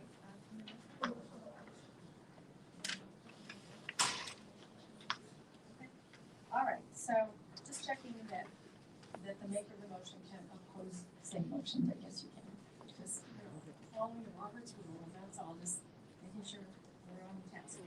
So that will be reported as a 4-1 vote to pass, and the dissenting vote would be Mrs. Lawrence. Okay, I believe our next item is item 32. And again, a motion, please. I'll make that motion to approve the 3-year online subscription for Kahoot Premium Plus for Validated Middle School Academy. I'll second. All right, and this is held by Mrs. Blaze. Again, if you have questions or concerns, please share them. It's just my concern is just the oversight. And just maybe we can just explain a little bit more about it. I don't know if you've obviously never played a game of Kahoot, but it's really, really fun. I was going to say, we do use a lot of them for principal meetings as well. But ultimately, it's a tool for teachers to go ahead and create a quiz.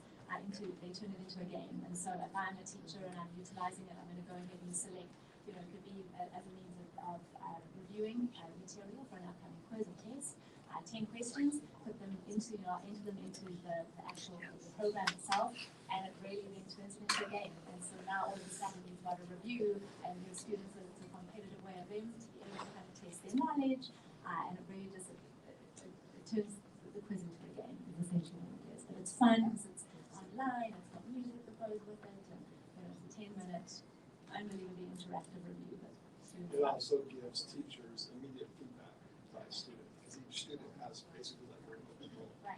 And so they enter their answer, and so it gives feedback to, okay, 90% of the students have this right, or only 40%. Okay. Now we have an understanding of this. Thank you. And I highly recommend a game at some point. Any other questions? All right, are we ready to go ahead with the vote? Okay, so we do have our motion and second. All those in favor, please say aye. Aye. Opposed? Motion has passed unanimously.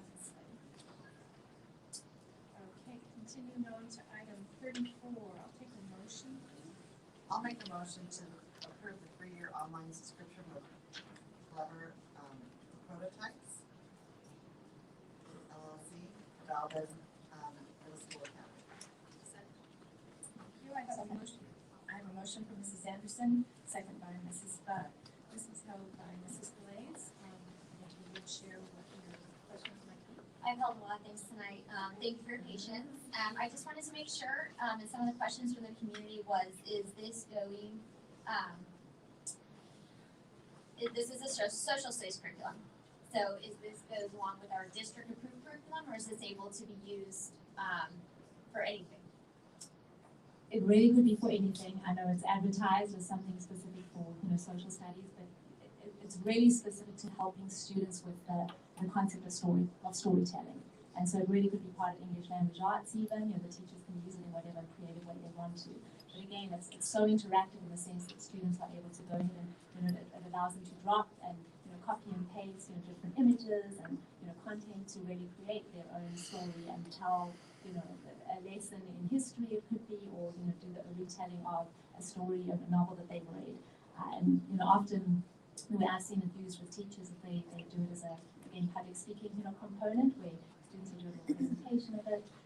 And so once again, you can see all the skills and value, of what's being taught at that time, not only retelling, but, the creative, component and then public speaking too. So you guys are comfortable that it's going along with our district curriculum and it's not straying? Yes. Okay, thank you very much. Any additional questions? No? All right, thank you. Okay, so we have a motion and a second. Let's go ahead and take a vote on that. All in favor, please say aye. Aye. Opposed? Motion has passed unanimously. Thank you. I believe the next item held, I hope I have this right, was it item 36? 35. Again, my little arrows, I should have inserted here. Okay, if I may have a motion, please. I'll make a motion that we approve the 3-year online subscription for TCI Inc. History Live for Valdez Middle School Academy. Thank you. I'll second. Thank you. I have a motion by Mrs. Buck, a second by Mrs. Anderson. And this is held by Mrs. Blades.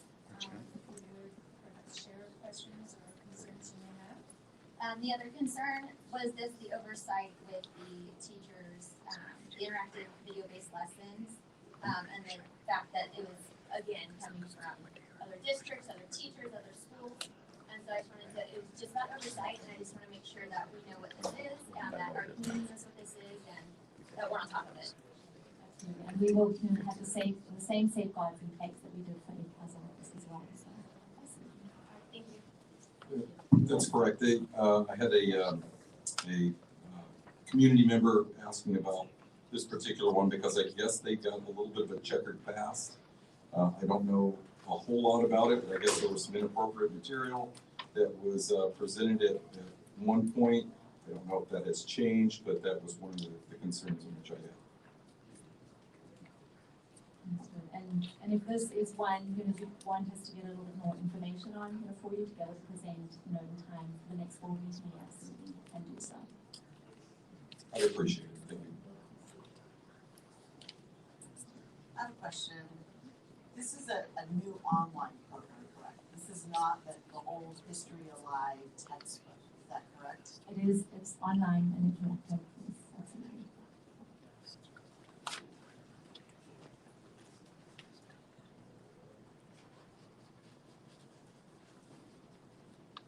Additional questions? No? Okay, then let's go ahead and take a vote on this. We have a motion for it for tonight. All in favor, please say aye. Aye. Opposed? Nay. Okay. It has passed on 4-1 vote, and the dissenting vote on that is Mr. Youngblood. Moving ahead to item 37. I will take a motion, please.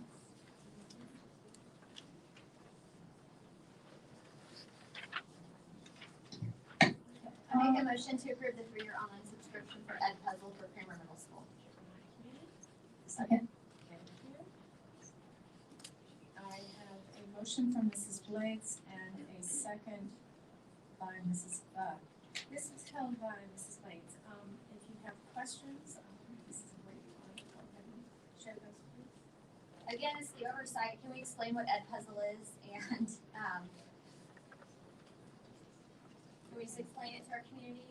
I'm really going through because I want everybody to be informed as to what this is, and these are the ones that I received in my email. So I just want to make sure that I'm doing my due diligence and everybody understands it.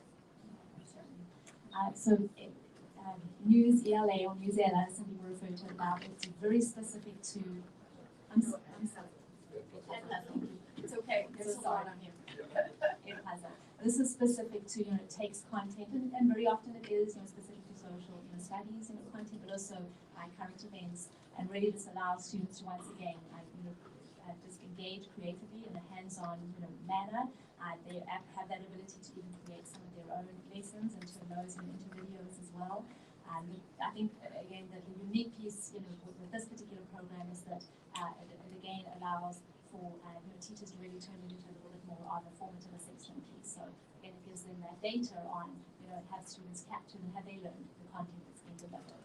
So it's another creative way of determining what's been learned and the students have mastered the content performing on. Okay, and I just had a question too. I don't know if this was a 3-year. Yeah, that is. How come they're all 3-year online subscriptions? Do you ever get to do is there a starter package where you get to do 1 year to try it out? It seems like everything's 3 years. Typically, it's a cost savings. If you sign up for 3 years, it's a better price. Yeah, we do that. But if correct. And Dr. Sessa just reminded us there is an out clause. If we were to have to give notice that we want to. Okay, great. Thank you. Additional questions? Okay, let's go ahead then and take our vote on this item. All of those in favor, please say aye. Aye. Aye. Opposed? Motion is passed unanimously. Okay, continuing on to item 39, please. I'll take a motion, please. I'll make a motion to approve the 3-year online subscription for junior scholastics for Kramer Middle School. Second. Thank you. I'm sorry. I have this as the online subscription for New Stella for Kramer Middle School. Yes, yes. Oh, it is Newsella? I'm sorry. For Newsella, not for Scholastic. So what, okay, do we need to do over here? Okay, I'll do it. Okay, let's be I'll sure. make a motion to approve the 3-year online subscription for Newsella for Kramer Middle School. Okay. All right, Second. we're good. Okay, fine. And so we have a motion by Mrs. Anderson, a second by Mrs. Buck. And again, any questions you may have?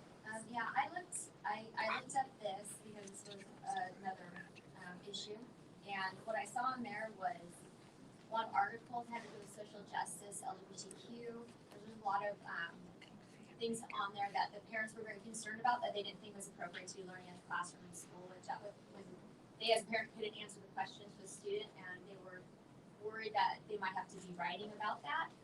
And so I did get on, and I was on there extensively looking at it, and it's 3 years and it's $56,000, and so I just feel like maybe we can find a better option that isn't so controversial, and maybe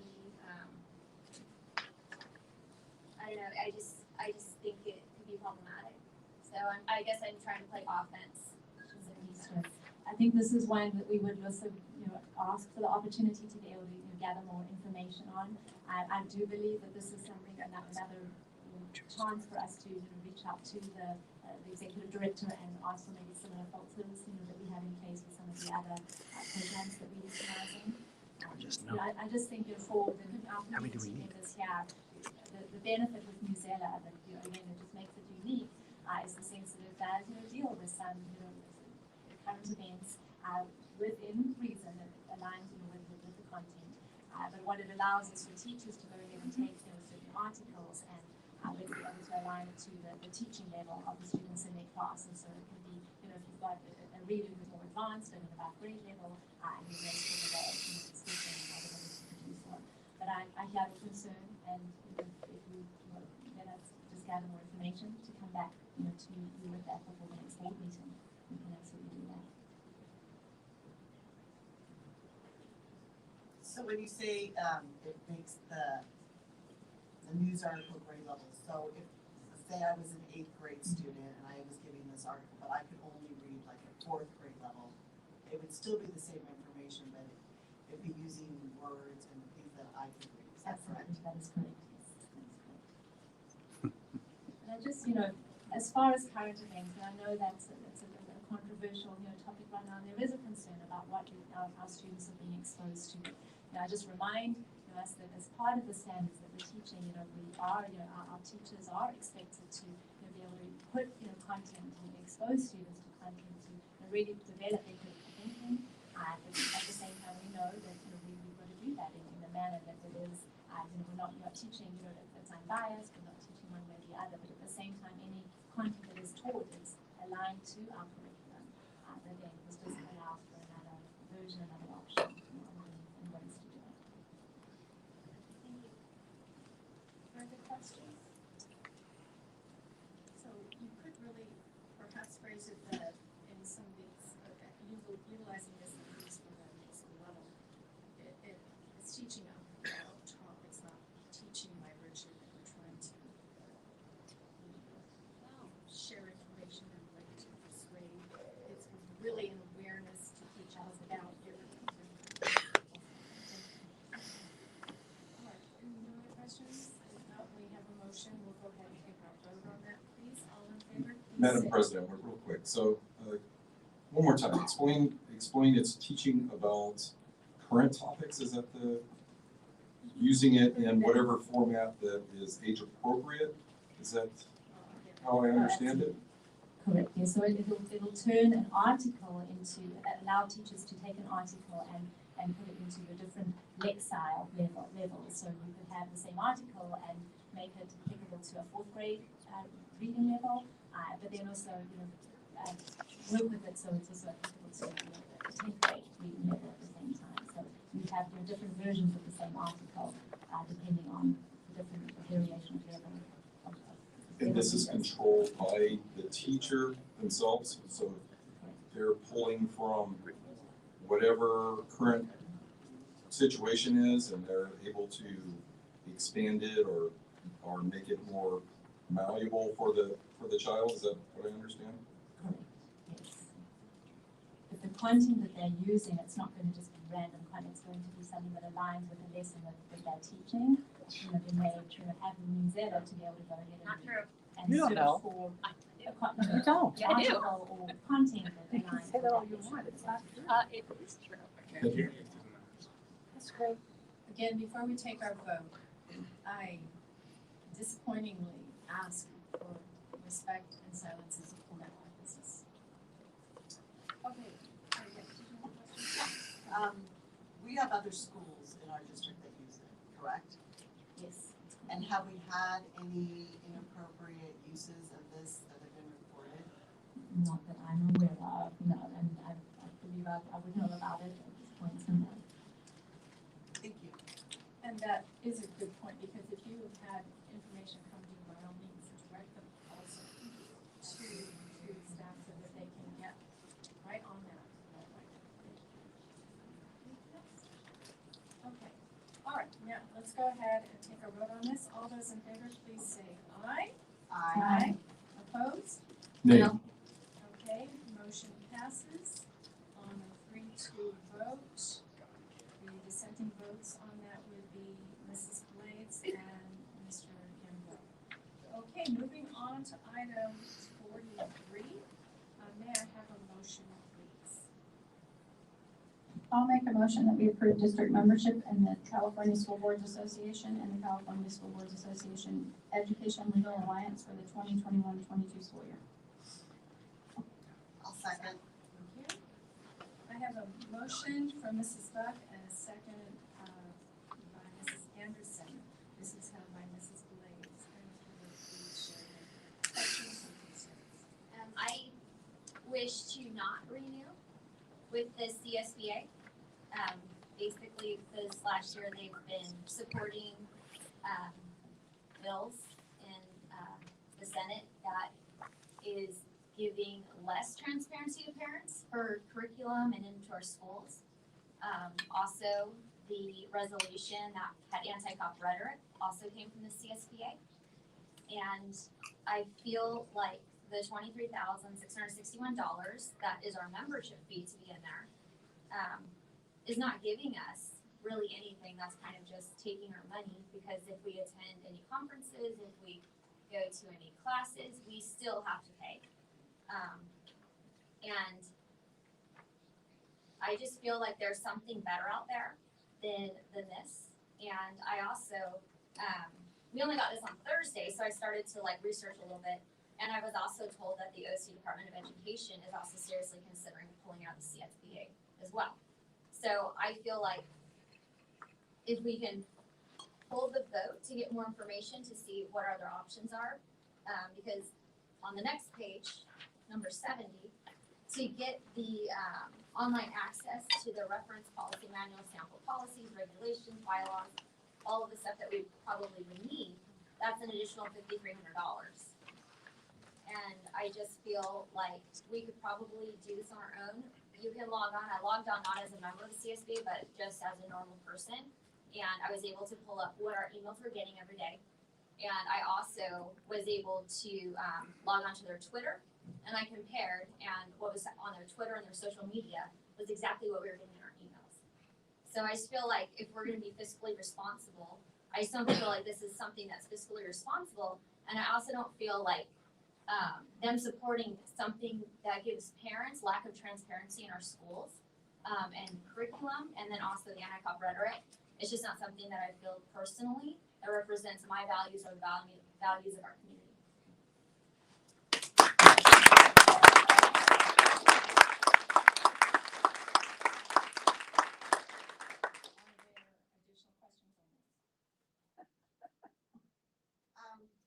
I was looking into other organizations, and I have not been able to find any other organizations that support school board members. Does anyone know of anything different?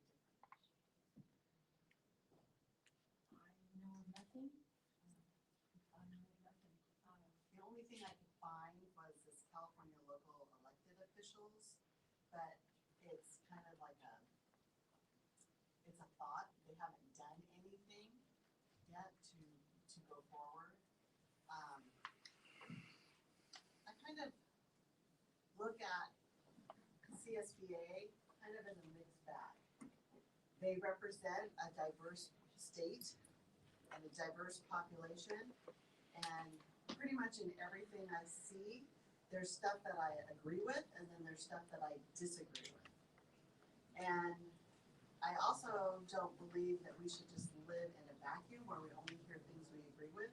I think it's good to hear diverse opinions and know what's out there. So, like I said, there's a lot that I've taken that I've really enjoyed, and then a lot that I have disliked.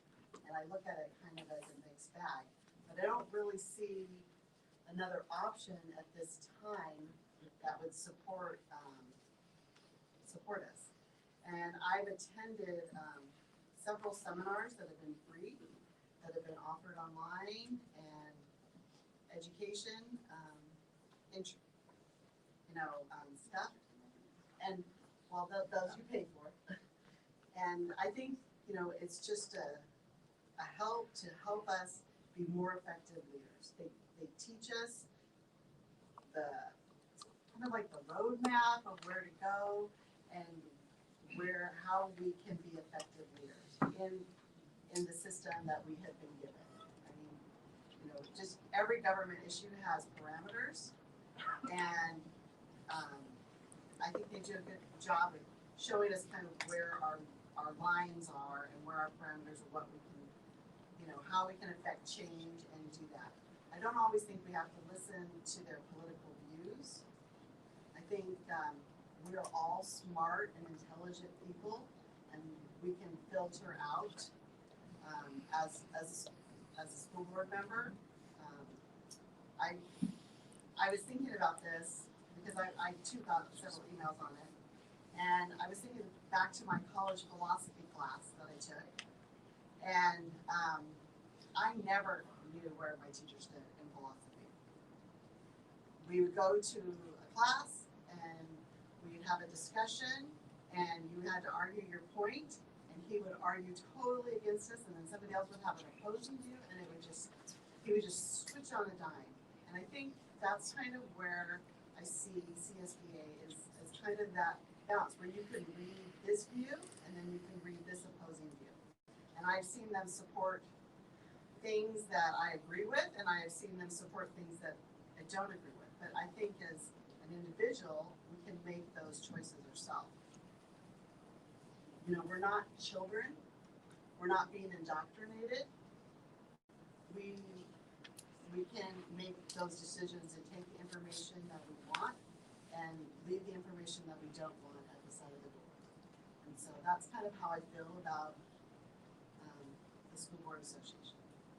My concern is that we're giving money to an association that is going against transparency in our schools for parents. Yep.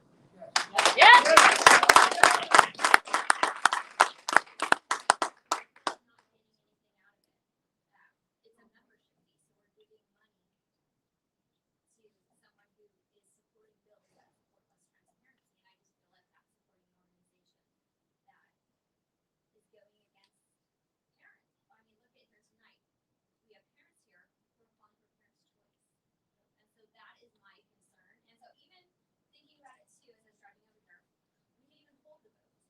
And maybe we contact the POC, Department of Education, and say, and ask them, do you know of any way or any means, where would you guys go next, and what would you do, what would be your plan?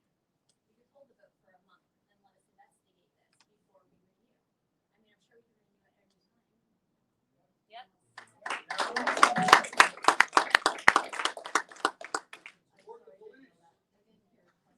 When does our membership expire?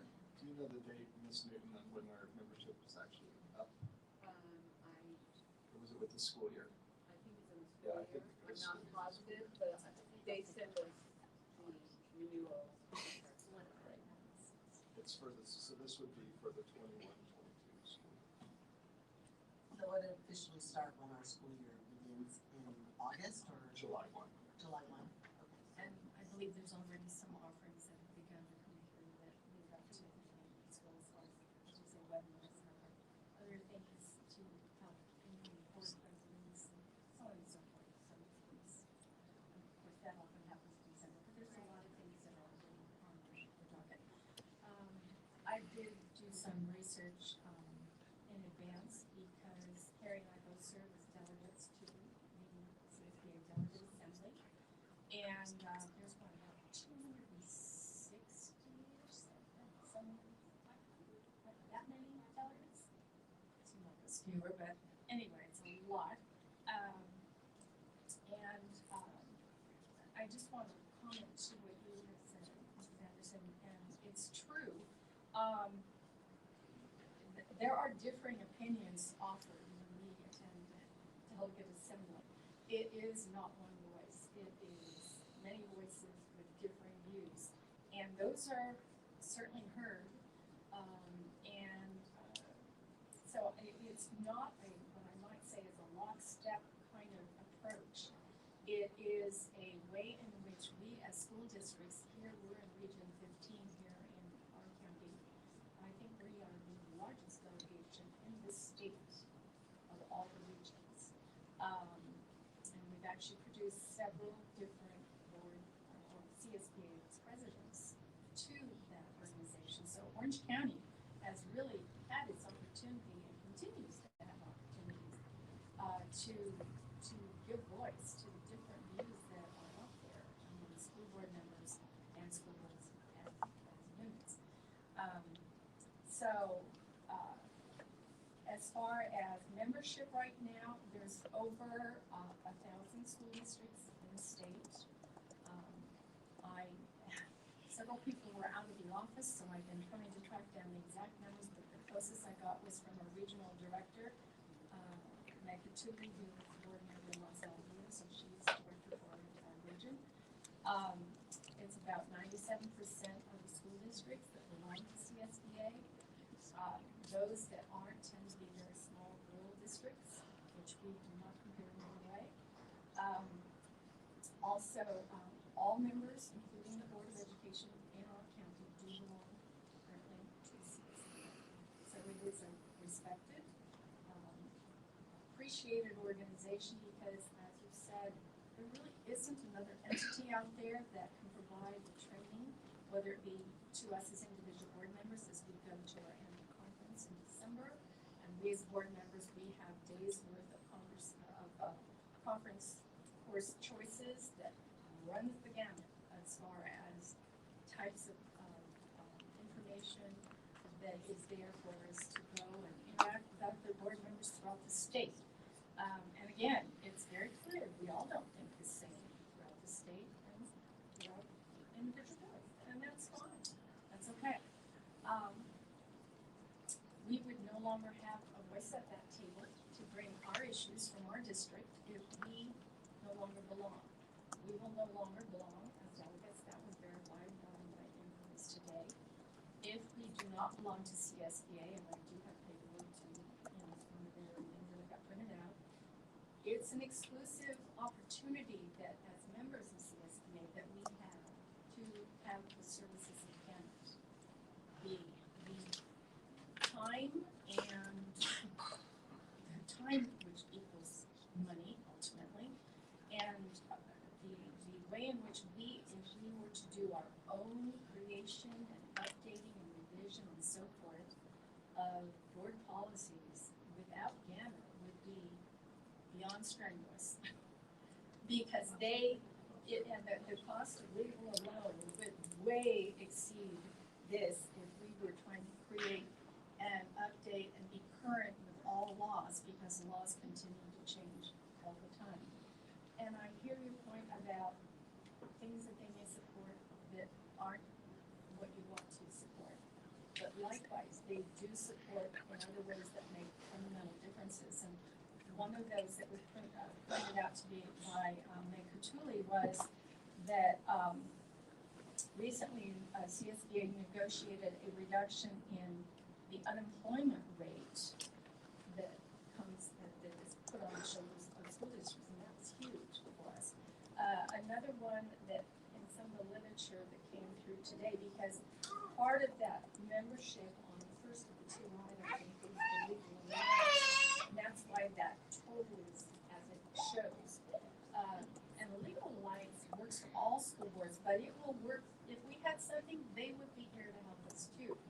And so some of the cases that they've recently had, they filed amicus brief work with on behalf of Brennan B versus West Costa USD, and this was protecting LEA, which we are one, against excessive damage awards under the misapplication of the UNRRA Act, which aims to protect individuals from discrimination by business establishments.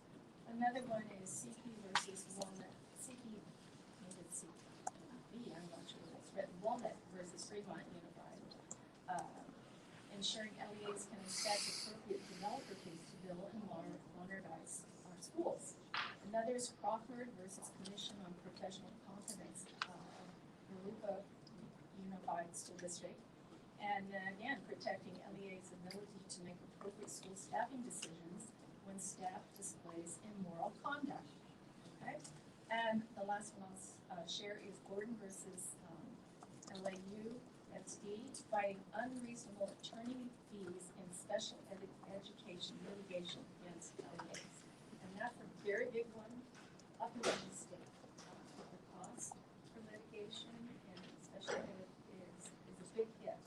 It's a very universal burden that hits districts. So just sharing some ways in which we can look at, as you so well put it, Anderson, we can be a part of this, learn, certainly share our concerns, and we can do with that information as we see need to do.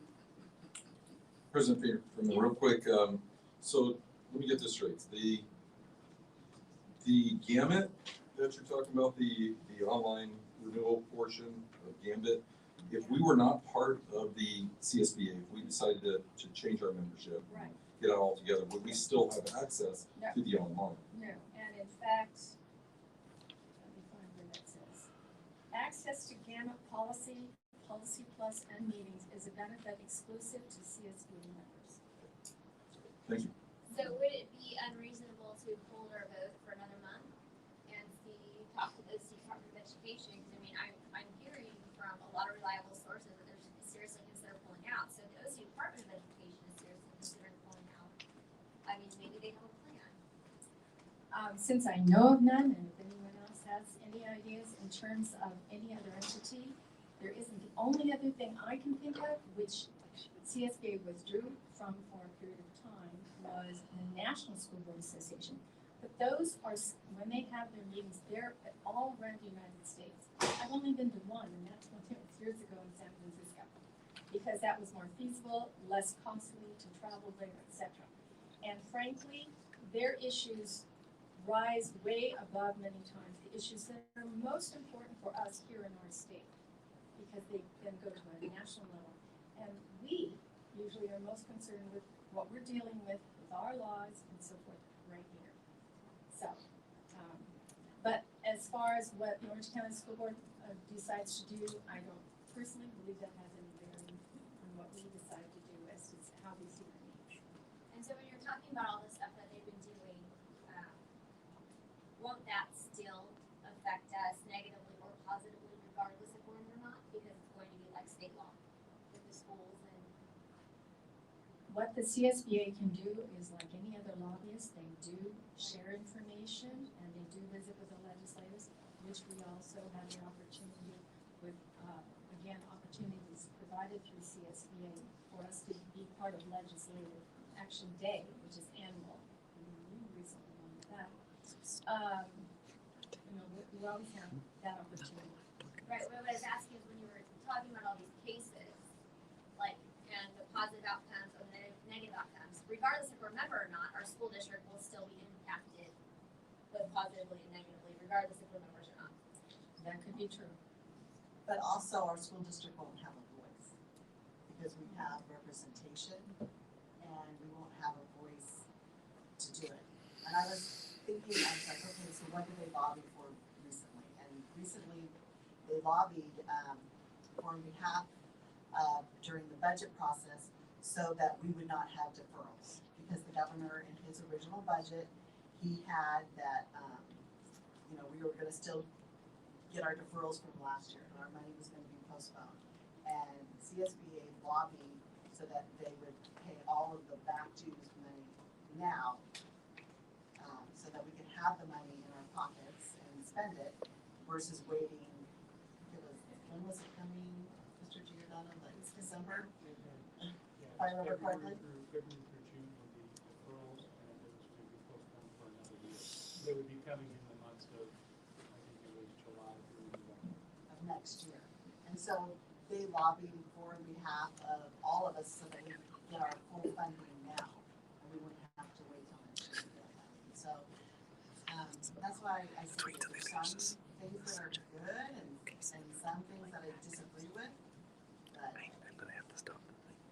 Regardless, they would have lobbied, other people are getting money, so they lobby for we still receive. That's my point, that's all.